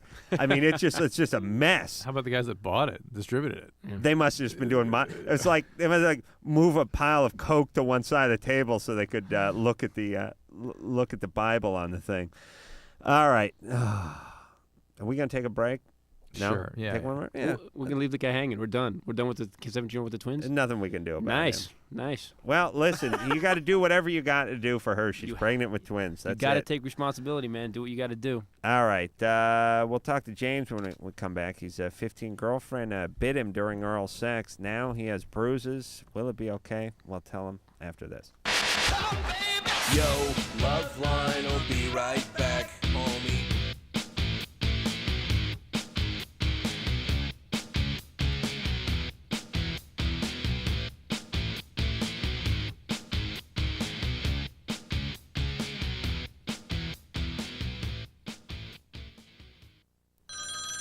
Hello? Billy. Hey, what are you up to, dude? Been playing Electron Avenger, dude. Cool. Electron Avenger, non-stop, 3 days straight. Whoa, how far'd you get, bro? All the way. You mean... Yeah, I got sucked into the screen. Whoa, so like, where are you? I'm inside. You mean like you left your body? Uh-huh. So you're like... I'm virtual, dude. Totally cyber? I'm a vibration. Dude, this is deep. I'm everywhere at all times. I'm in your nervous system. Billy, I am your pulse. Wow. So like, when did this happen? This morning, after breakfast. Breakfast? You don't do breakfast. Yeah, I've been eating this Kellogg's Raisin Bran Crunch. No, you never eat breakfast. Yeah, man, Kellogg's Raisin Bran Crunch. It's pretty good. But that's like, impossible. You'd better believe it. Kellogg's Raisin Bran Crunch cereal. Tastes so good, it's bringing everyone back to breakfast. Breakfast is back. Hi, I'm Serenity, and these are my friends, Missy and Stephanie. You know, a lot of things happen to us every day that we have no control over. But HIV and other sexually transmitted diseases aren't things that just happen to you. You do have a choice. You can choose to use a condom, have safe sex, and take control of your life. Asking for a condom isn't stupid. It's smart. It shows that you care about yourself and your partner. You can do something about sexually transmitted diseases. Use a condom. Every partner. Every time. We do. A message brought to you by Wicked Pictures and AIDS Project Los Angeles. Oh, come on, have a drink. No thanks. Just one little drink. I don't want to. Chicken, everyone else is. I said no. What a nerd. One little drink won't kill you. You've heard it all before. Be cool. Join the crowd. Have a drink even though you're not 21. Let's go. She's no fun. Make the right choice. Don't give in. Underage drinking is dumb and dangerous. Look out! A public service message from the National Association of Broadcasters and this station.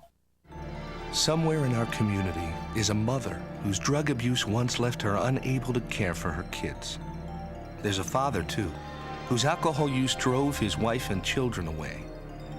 There's a boyfriend whose drug use frightened his girlfriend into giving him an ultimatum: get help or I'm gone. Help is available. It's in the form of treatment programs for drug abuse and alcohol problems, and the good news is that these programs are making a big difference in people's lives. With proper treatment, mothers and fathers, sweethearts and coworkers, friends and neighbors are overcoming drug and alcohol problems and reclaiming their lives. Isn't it great that treatment works? To find out about drug and alcohol treatment programs that can help, call 1-800-662-HELP. That's 1-800-662-HELP.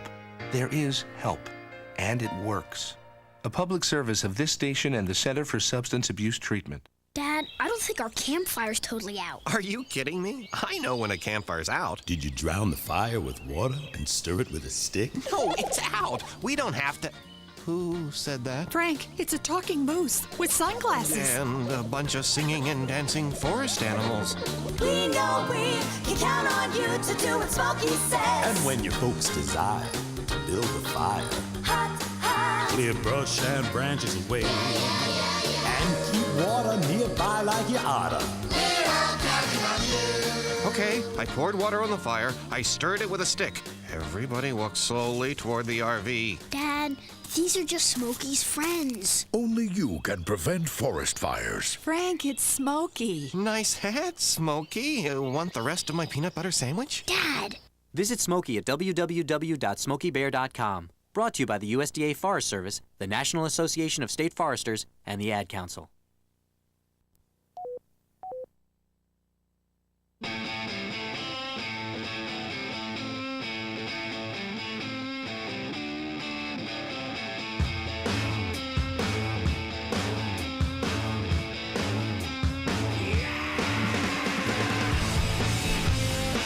Yep, it is LoveLine. I'm Adam Carolla. That is Dr. Drew over there. Phone number 1-800-LOVE-191. And Christopher Titus is our guest tonight. He is from Titus. Monday nights, 8:30 on Fox.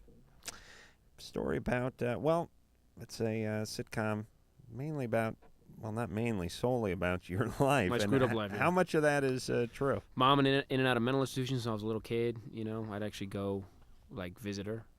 Which is pretty fun. But she had crayons, I had crayons. It was a lot of fun. Do you? But do you feel like that's where you got your sense of humor? I think Dad, when Dad's going through getting married, like every 3-4 months or 3 years, he's getting married or a new woman's moving in. He was just always really like, just keep it funny.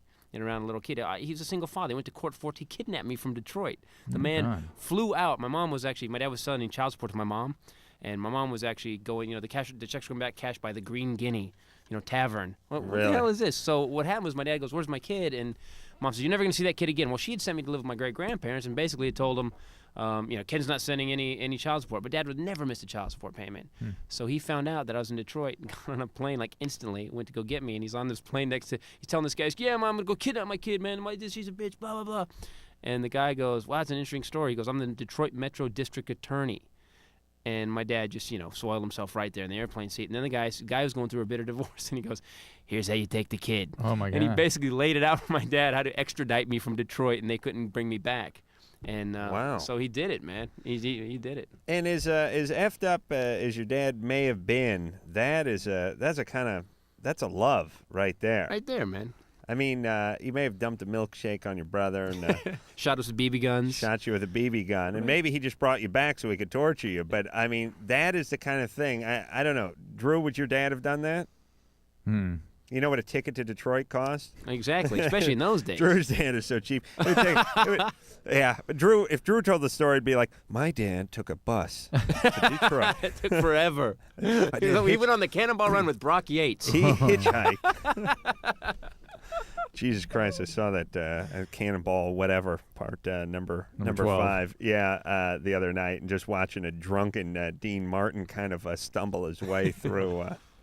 It's like when you get older and you start realizing the story behind some of these guys and where they were at that particular point in their life, and you figure Dean Martin, Cannonball 5, he's 63 years old, he's been drinking hard, and he's on divorce number whatever, and then you just watch him, look at his eyes while he's doing his line. He's wearing a father's, he's wearing a priest's frock. Oh, this is the one with Sammy Davis Jr.? Right, and I'm watching him, and I'm watching Sammy, and I'm watching them doing their things, and I'm thinking to myself, what's going through their head right now? Because it ain't this script. No, we're getting a lot of money. We're getting a bunch of money. We're both loaded. We didn't have to memorize our lines. We're just kind of making it up. Or I hate Burt Reynolds for getting me into this crap.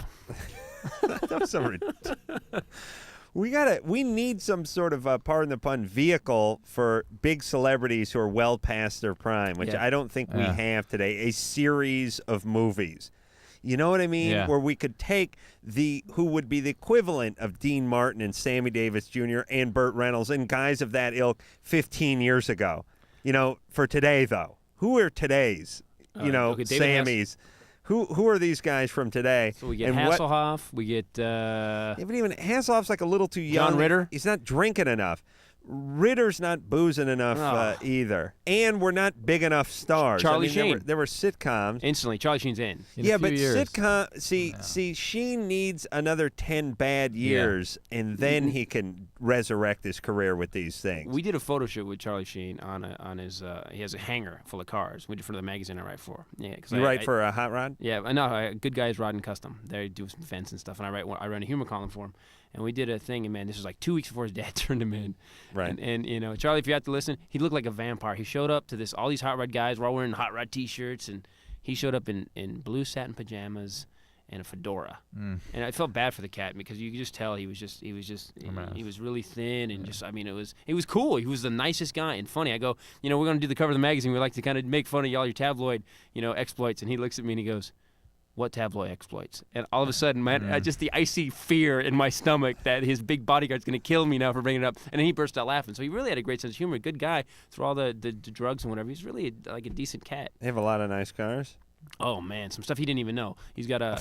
That's what I want. You know what I mean? He's got stuff that he did. Like there's this '67 Shelby Mustang. That's actually one of the first 150 built that Carol Shelby signed in the trunk. 427. And I had to talk him through it. Look at this car. Even the big block. With the Mustang, it was when they had the small block. Mustang. I was thinking of Cobra when you said Shelby. Sorry. Yeah. All right, I didn't. I know. Sorry, I'm back on the same page. Chris. Yes. You're 23. What's up? Oh, I just want to start out by praising you guys. I just wanted to say all three of you are incredibly intelligent and funny. Thanks. You're doing a great service here. Thank you very much. Well, what's up? Thank you. Sure. Basically, my problem is I have an incredibly bad temper, and occasionally it leads to associating violent tendencies, like I want to commit, you know, things to myself, or I want to hurt other people, basically. Yeah. Who were we going to talk to here, Drew? Weren't we going to talk to somebody else? That was it? Really? Nah, I'm high. All right, so... Adam's just trying to set you off to see if we could get it on the air. Right. So you, what have you done? What's the worst you've done to yourself and someone else? Well, I've never actually, you know, thank God I haven't hurt anybody else, you know, as of yet. I have more than a few scars on myself. Yeah. That I've cut, you know. All right. Have you ever talked to a psychiatrist? No, I've contemplated it, but I've never had the financial resources in order to do so. Yeah, but these days you can talk to people. Don't they have like anger management and violent classes and all that kind of stuff, don't they? That's one way to go, but it sounds like he manages his anger for the most part, right? Well, he manages it by cutting on himself or taking it out on himself, right? I feel like I've been better in control of it. Yeah, I've done that before in order, you know, to keep myself from getting too incredibly angry. Lately, I've been basically writing in a journal when I feel these feelings coming on, and you know, I disassociate myself with any other people around too. Yeah, were you abused? Yeah. A lot of emotional abuse. I, you know, witnessed and experienced a lot of physical abuse as a child. Well, there it is. And there's theories that certain parts of the brain actually get burned out in the course of those traumas. They just don't exist anymore. The kinds of parts of the brain that usually would contain aggression, it's sort of like the button's been pushed too many times and just no longer there. And so aggression just now breaks through. Well, let's give the guy something to look forward to, Drew. Well, but if it's that kind of thing, other than behavioral management, which you're trying, and psychotherapy, which you don't think you can afford. Well, the behavioral management is just something him writing in his journal. That's a way. Well, I know, but he's not seeking any professional help. Medication is what I was getting to. Is the other thing that helps. Let's see. I want to on some of these things. I'm not a big believer in medication as it is. I believe, you know, in more of the power of the mind to, you know. All right. Well, good. Then knock it off. Right. Yeah. Put the stuff behind you, that all the abuse part, and put it behind you. You know, my niece Amy moved in with us. She's 16. She moved in with us, and she was after she came goth kid, man. She was like she was just death kid, and she moved in with us, and we started talking to her. It's amazing how much just a little bit of support will help.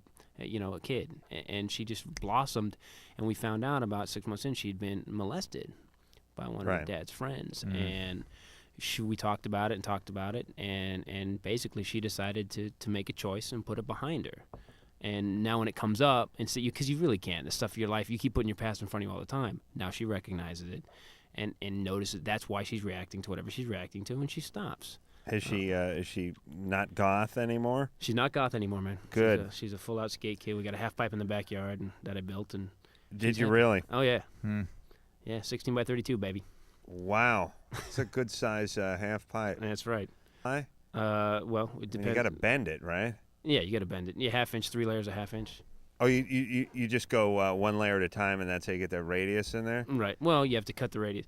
What are we talking about? Okay. Let's move on. Well, you gotta cut the radius when you're framing the thing, but I'm Right. actually talking about putting the ply down for the surface. Yeah, you just go half-inch. Yeah. Okay. Yeah, let's move on. I'm actually scared of myself at this point. Drew, you know what helps with radius? Oh, when you're God. working radius? No, thanks. You got half-inch stock. Oh, I'm the guest. Take your blade I on your can't- circular saw and score the back. You know what I Ah. mean? Not full depth. Oh, No, Anderson, but you I'll li- throw this goddamn mic through that effing window. What you did he that do? again. What? Shut my mic off. You lose a lot of Son strength, bitch. Adam, when you score it. I know, but you got to bend it, and you're going triple, so what do you care? Peter, Yes, sir. you're 24. Yes. What is up? All right, I was having sex with my girlfriend last night. Probably using the CDX good one side. All right, yeah. All right, and all right, we were just having sex. You know, we have a lot of sex. You know, pretty much every day. And I just got like this, like probably 20 minutes into it or whatever, 15 minutes. I got this sharp pain in my groin and like right above my penis in my stomach. And it felt like, I mean, I never had a hernia before, but it felt like I've heard about them, and it felt pretty as intense as that, and that's what I thought happened. But like my testicles didn't swell up, and I just have a little bit of pain in my stomach right there. Where did you get the idea that hernias hurt? That hernias hurt? I know a lot of people that have had them. And they hurt? So you don't feel hernias, basically, what you're saying when you have them? Not unless they incarcerate. Really? Yeah, I didn't know have that a hernia, and I can feel it sometimes. But when it gets stuck. Yeah. Yeah, that's when it's incarcerated a little So bit. what could that have been, Dr. Drew? I don't know, frankly. It could be... Oh, you're going to worry me now and tell me it's something real serious, right? Well, no, I don't think it sounds like something serious, but sometimes it's a muscular spasm in that area. Sometimes like inflammation. maybe I pulled a muscle or something? No, 20 minutes. Yeah. And you had pain into the That's a testy cramp. and then up into the abdomen? Excuse me? You had pain down into the testy and then up into the abdomen? Kind of. Well, I just thought, like, my first reaction is when I felt anything was that, like, you know, it was my testicle. Yeah, I wonder if you know, you during might... sex, if you get a little crazy, like, they can pull, you have an orgasm, they can pull up into your stomach. Right. Correct? All right. So that's what I've always been worried about what might happen. So when this was happening, I kind of checked that first, and they were, you know, both there. It might have been a little torsion. Sometimes they twist on themselves and the blood supply gets cut off a little bit. And plus, if you get it cranked up, those things are like fuzzy dice on a convertible, you know, hanging from the rear view when you're going like 80 down at PCH. I mean, they're all over the place. I mean, if you really get it cranked up, they can go all over the place. Yeah, that sometimes the lymphatics congest in there. Don't drain out properly. Yeah, and here's, you know, we haven't talked about this in a while, but stones in the bladder, stones in the prostate. No, here's what I'm thinking. When you're having sex, you do things that you normally would have stopped a long time ago because it would have been too painful. Like even women who sometimes have a lower threshold for pain. I remember it dawned on me 10 years ago. I was talking to a girl named her name is Vanessa. I won't say her last name, but I swear to God, both her knees were down to the kneecap, basically. Looked like she'd fallen off a skateboard that had been dragged behind a car, you know? And she's usually a pussy, you know? And I said, geez, Vanessa, what happened to your knees? She's like, great sex. I was thinking, what? Yeah, I was down in doggy position. I was down on the carpet, you know, just rubbed both the skin off my knees. And I thought, if you had been doing anything else other than getting nailed, you would have stopped, keeled over, and screamed in agony a long time before it got down to the actual camp part. You know what I mean? That's right. I mean, if you were exercising, if you were cleaning, if you were down on your knees doing something else and the skin started coming off, it immediately would have stopped. But when you're getting it on, it's like there's some adrenaline surge and there's some sort of, you know, Novocaine that's released into your system, and you don't feel things you normally would have felt, and therefore you don't stop. And then the injuries come in. That's why I limit myself to a minute and a half, 2 minutes tops. I gotta take care of myself. But I think this may have happened to this guy. Maybe this guy was banging away vigorously and just sort of pulled something. Yeah. All right. Shane? Sleeping? He's only been on hold for 9 minutes. He can't be asleep. Well, he's sleeping. Nice tirade, Adam. Thank you. That was Caller nice. who goes by the name of Shane. Oh, hey. There you Hey. are. There you I'm go. sorry, guys. That's all right. What's up? Just probably a week ago, I was having sex with my girlfriend, and she was actually mid-menstruation, and she was bleeding while we were having sex. And I got it afterwards. I looked. It was probably up to my chest and down to, like, my knee area. Hold on. Yikes. Let me close my eyes. Okay. Good. You added 20 minutes to the session tonight. Thank you. Okay, so you're covered with blood. Anyway, in the morning and stuff, I just fell asleep afterwards. Oh. And I've got a rash. And I was just, it's just a rash, but should I see a doctor? So you fell asleep with, that sort of, it was like some animal was ritualistically slaughtered on your belly, and you just fell asleep? Yeah, what sect of the Bahufu tribe are you in, man? And why didn't you wash yourself off? I probably should have, but I was This is tired. back to that same theory that you you just said earlier. Yeah, you're going. You don't care. And he's afterwards But you can't tell exhausted. me you've never masturbated and then just fell asleep in it. No, I haven't done that. I don't do that. Okay, yeah, me neither. Well, I don't. I have trouble sleeping, and I don't want to wake up with the comforter spot welded to me. I don't want to have to go into the shower with the comforter to get it off. What if there's a fire and you got to jump out of bed? You're going to rip part of your skin off. That's right. You're It's done. like when you put your tongue on a frozen pole. Exactly. Well, you make a good point, but anyway, Dr. Drew. Right. But anyway, shut the F up. It's probably just some sort of irritation. There's nothing infectious that you're typically going to get that way that would cause rash. I shouldn't get a certain type of cream or something. I would just give it a few days and see if it doesn't just clear up on its own. Well, what would blood give you on a sort of topical level? Just some sort of irritation more than anything specific. Hepatitis isn't considered a venereal disease, is it? Yes, it is. It is? Mhm. I had that conversation with somebody, and I said it wasn't. I didn't know. Now, what is a venereal? What is technically? How do you classify something as a venereal disease then? If it's transmitted by sexual intercourse, sexual contact. Right. So there are certain diseases that you don't necessarily think of as sexual diseases that are technically venereal diseases because you can transmit them sexually. But then wouldn't a cold or flu be a venereal disease? I mean, because if you kiss somebody... People talk about pregnancy being a sexually transmitted disease. Okay, but I don't know what point you're making, but it's a lame one. The point what is I'm saying is a cold a venereal disease? It actually... Aha! Thank you. It would be. Thank you it very would much. be what we call the classical sexually transmitted disease because it's transmitted so many other ways.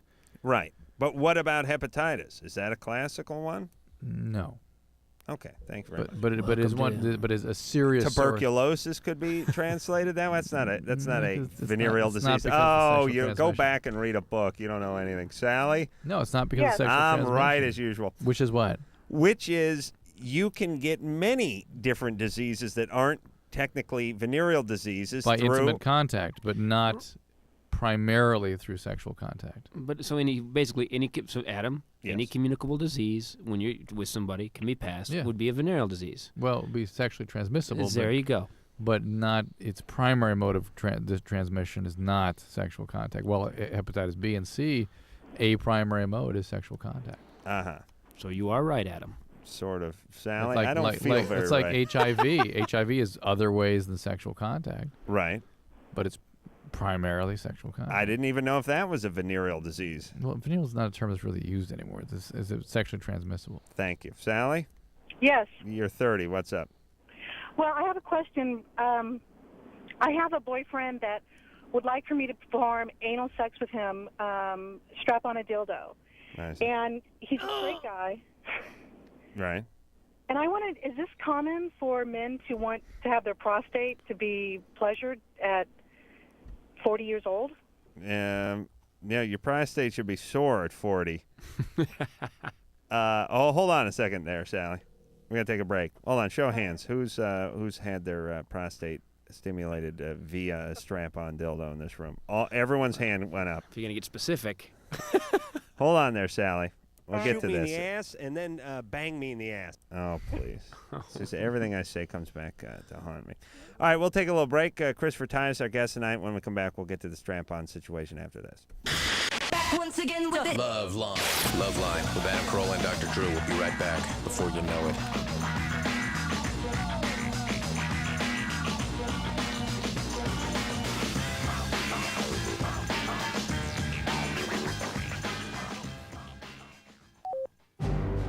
This is a story about American heroes.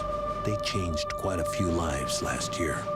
Jorge Vasquez put out fires, but no, he's not a firefighter. Philip Dale discovered several new stars. Oh, he's not an astronomer. And Elaine Capobianco, she saved a child from drowning, but she's not a lifeguard. They're teachers, but to the kids they've reached, they're heroes. I'm a teacher. The children are the heroes. We're not just teaching subject matter, we're teaching human beings. I am tough as nails, but they know that I love them. I mean, we've got a legacy that follows behind us forever. Teachers have the power to make an impact on our future. California will need about 250,000 more of them in the next 10 years. Reach for that power. Teach. Call 1-888-CAL-TEACH now. A public service message brought to you by CalTeach, the Ad Council, and this station. Okay, so I'm a teenager, right? And everyone's so quick to judge me. On the outside, I may look like... But on the inside, I'm all...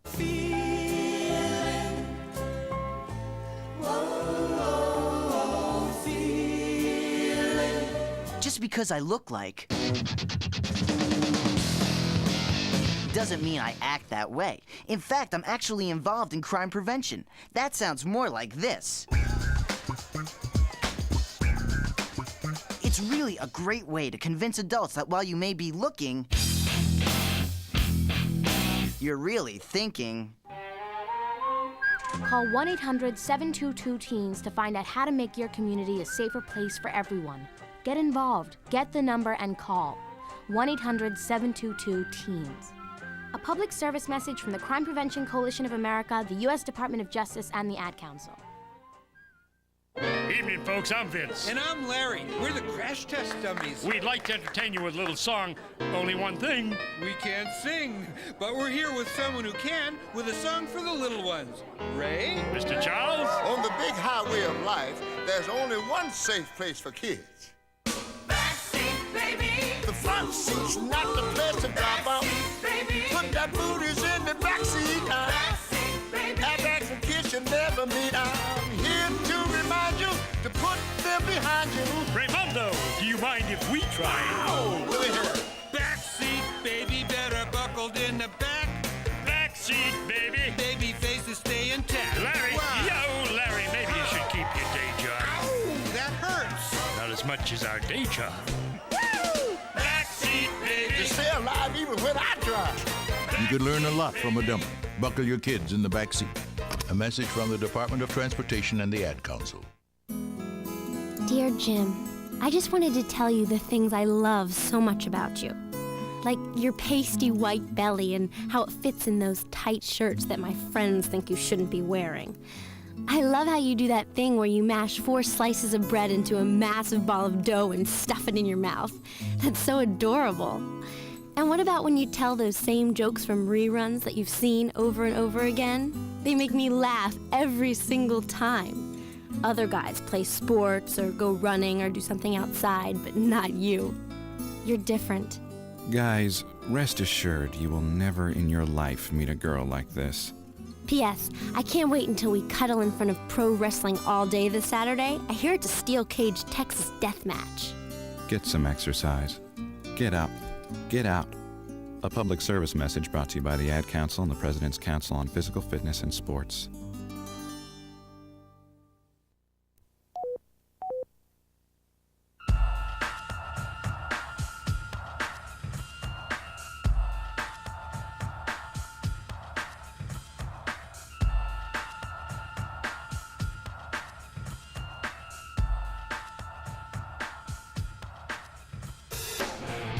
Yep, it is LoveLine. I'm Adam Carolla. Dr. Drew over there. Christopher Titus is our guest tonight from Titus. Crank it up the funny. Monday It's night. 15 minutes left. Now I'm going to go home stretch, baby. Jesus, you scared me. Woke up, Adam. Drew and I start entering REM usually about this point of the show. We start winding it down. That's why Drew is asleep. Now, Drew, and don't lie. Are you asleep by 12:35 at night? 38. 12:38. Yeah. And you live a good 22 minutes. 25, 22 minutes. 22 minutes from here. And the point is you're in your car after midnight, so you're not home before 12:25. 12:25. And then you're asleep at 12:38. Yeah.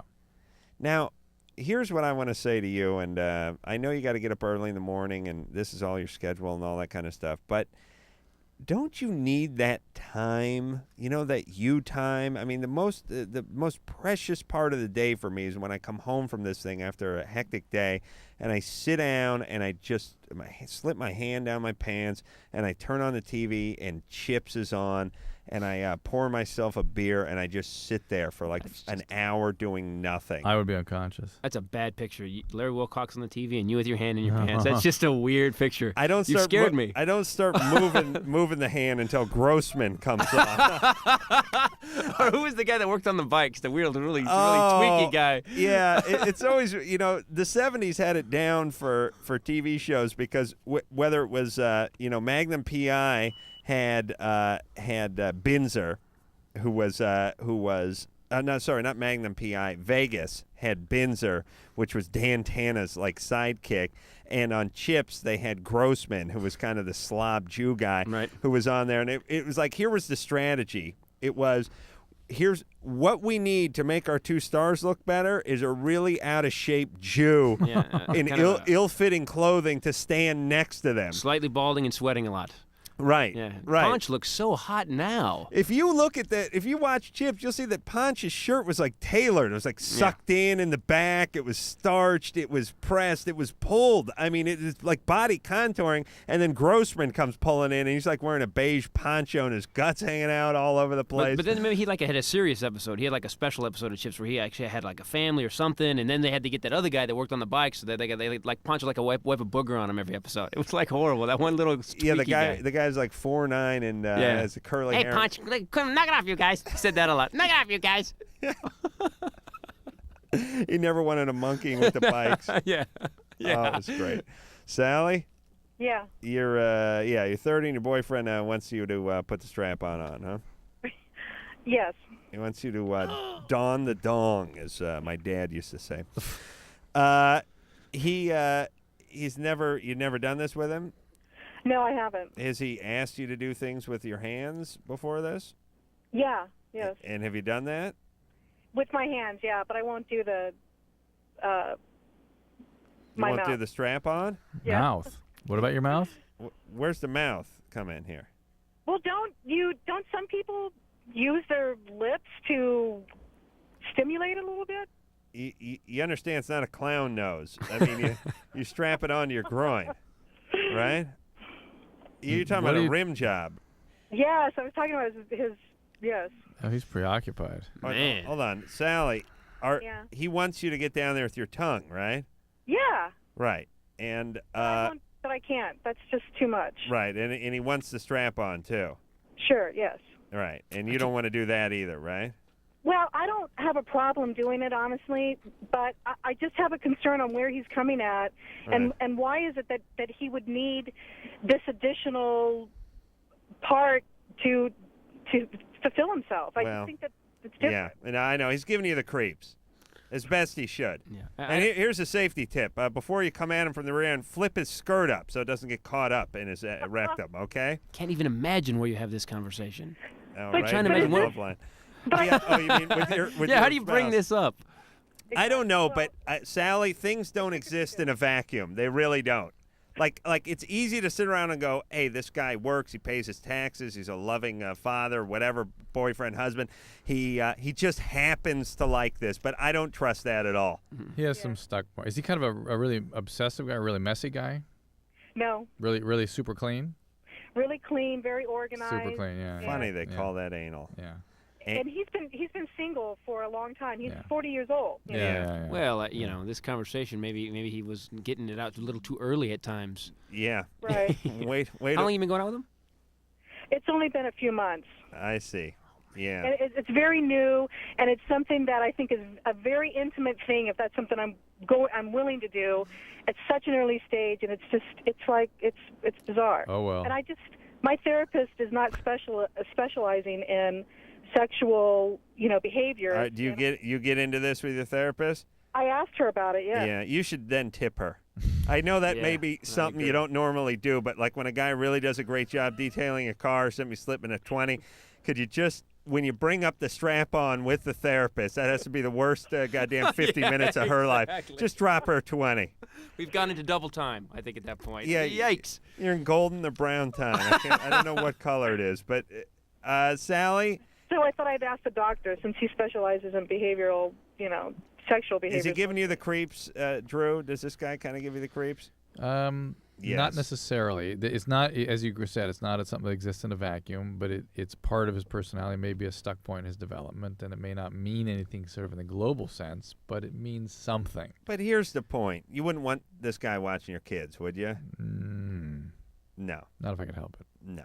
And I think her spidey sense should be tingling on this one. Yeah, if your instinct creeps you out. It creeps me out here in a little bit. And whatever. Hey, whatever, good luck to you. But I got to say. Enjoy. Just, the Christopher would say body. choose something different. Yeah, years of, growing and being cavemen and the primal thing. And when that little thing clicks and goes, creeping me out, I kind of listen to it. Yeah, I think we all should. Yeah. And talk to your therapist and just talk to him. Hey, why don't you say, hey, I like you, but I gotta admit, this is kind of creeped me out. And why don't you tell me and explain to me why I shouldn't be creeped out?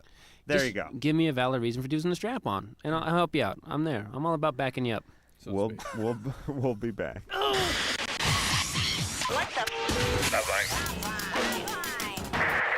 LoveLine will be right back.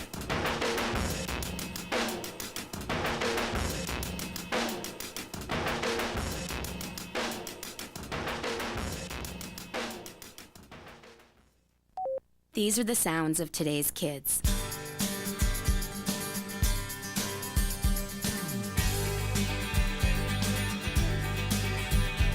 And these are the voices of today's kids. Don't underestimate me. I can work harder in school. Give me a problem that's hard to solve. Give me tougher work. Give me tougher books. When I solve a tough problem, I'm on top of the world. Surprised? Don't be. 74% of kids say school should only pass them to the next grade when they've learned what's expected of them. I'm not afraid to fail. If I make a mistake, I'll do better next time. 75% of kids say they'd study harder if their schools gave them tougher tests. The fact is, almost all kids want to be challenged in school. So listen to the voices of kids today. Challenge me. Challenge me. Challenge me. Do your part. Support higher academic achievement in your state and challenge our schools to challenge our kids. For a free booklet, call 1-800-38-BE-SMART. A message from the Ad Council and the Education Excellence Partnership. Taking all that work home? No, this is my own stuff. I've got a date with a financial planner. You're only 25. Why are you planning for retirement already? Hey, I want to be able to choose when I retire and know that I'll be financially secure when I do. I've heard lots of people call themselves financial planners, but aren't they really trying to get you to invest in their favorite fund? Like they're selling size 20 shoes so everyone gets a hello Bigfoot. Half this stuff is my bank statements, company insurance policies, tax returns. The planner's going to know a lot about me before recommending anything. The rest is background information I've collected on her and 2 other planners. If she passes tonight's round, she gets my papers. Securing your financial future is important. You have a right to expect financial advice that's competent, ethical, and based on your needs. To verify that a planner is certified, call toll-free 888-CFP-MARK. A public service of the Certified Financial Planner Board of Standards. Hey, driving fans! It may have happened to you. You may have heard the roar of the rumble strips, the blast of car and truck horns, and the heart-pounding fear of a near miss. Avoid all the dangerous crash action that comes with falling asleep at the wheel. Experience the amazing power nap. You've never seen power like this before. The Power Nap. Find out what the professional drivers have been doing for years. The Power Nap gives you the energy you need for the road ahead, and it's free. Whether you're driving to the shore with your family, to another city to meet a client, to school across the state, or anywhere there's action. The Power Nap is your ticket to revitalization. Experience the Power Nap at a rest stop near you. Just pull in, find a safe, well-lighted spot to park. Turn off the key and close your eyes. In just 20 to 30 minutes, you'll have the energy you need to drive safely for miles. So don't push it, park it. And feel the power of the power. Now. A wake-up call to all drivers from the U.S. Department of Transportation and the American Trucking Association. It's nearly 6 a.m. and we're at a rest stop talking to travelers. Excuse me? Yes. Have you ever heard of circadian rhythms? It's like a Latin band, right? Not quite. Do you know what circadian rhythms are? It's when the stars all align and their energy creates... No. How about you, sir? Huh? Circadian rhythms. Exactly. Circadian rhythms tell your body when it should be sleeping as well as when it should be awake. Huh? Circadian rhythms are part of our body's internal controls, a kind of built-in clock that tells us when to wake up and when to go to sleep each day. Imagine the danger that comes when we try to drive when our body thinks we should be sleeping, especially at night, early morning, and for many people, mid-afternoon. You really should try to avoid driving during your body's downtimes. If you have to drive when you'd normally be sleeping and you find yourself getting drowsy, stop for a refreshing 20 to 30-minute nap. Now what would you say when I say circadian rhythms? I'd say, don't push it, park it. Right. A wake-up call from the U.S. Department of Transportation and the American Trucking Associations. Oh, come on, have a drink. No thanks. Just one little drink. I don't want to. Chicken, everyone else is. I said no. What a nerd. One little drink won't kill you. You've heard it all before. Be cool, join the crowd, have a drink even though you're not 21. Let's go, she's no fun. Make the right choice. Don't give in. Underage drinking is dumb and dangerous. Look out! A public service message from the National Association of Broadcasters and this station. What does it mean to be cup crazy? Out of the corner, Jones pulls in front, cross-ice pass, they score! John LeClaire on the goal mouth pass by Keith Jones. The feeling, the deafening of the crowd, everything, it's something I'll never forget. And every year that you don't win it, I know what I'm missing. You want it every year. It's addicting. Follow the Stanley Cup playoffs every night on ESPN and ESPN2, and every weekend on ABC.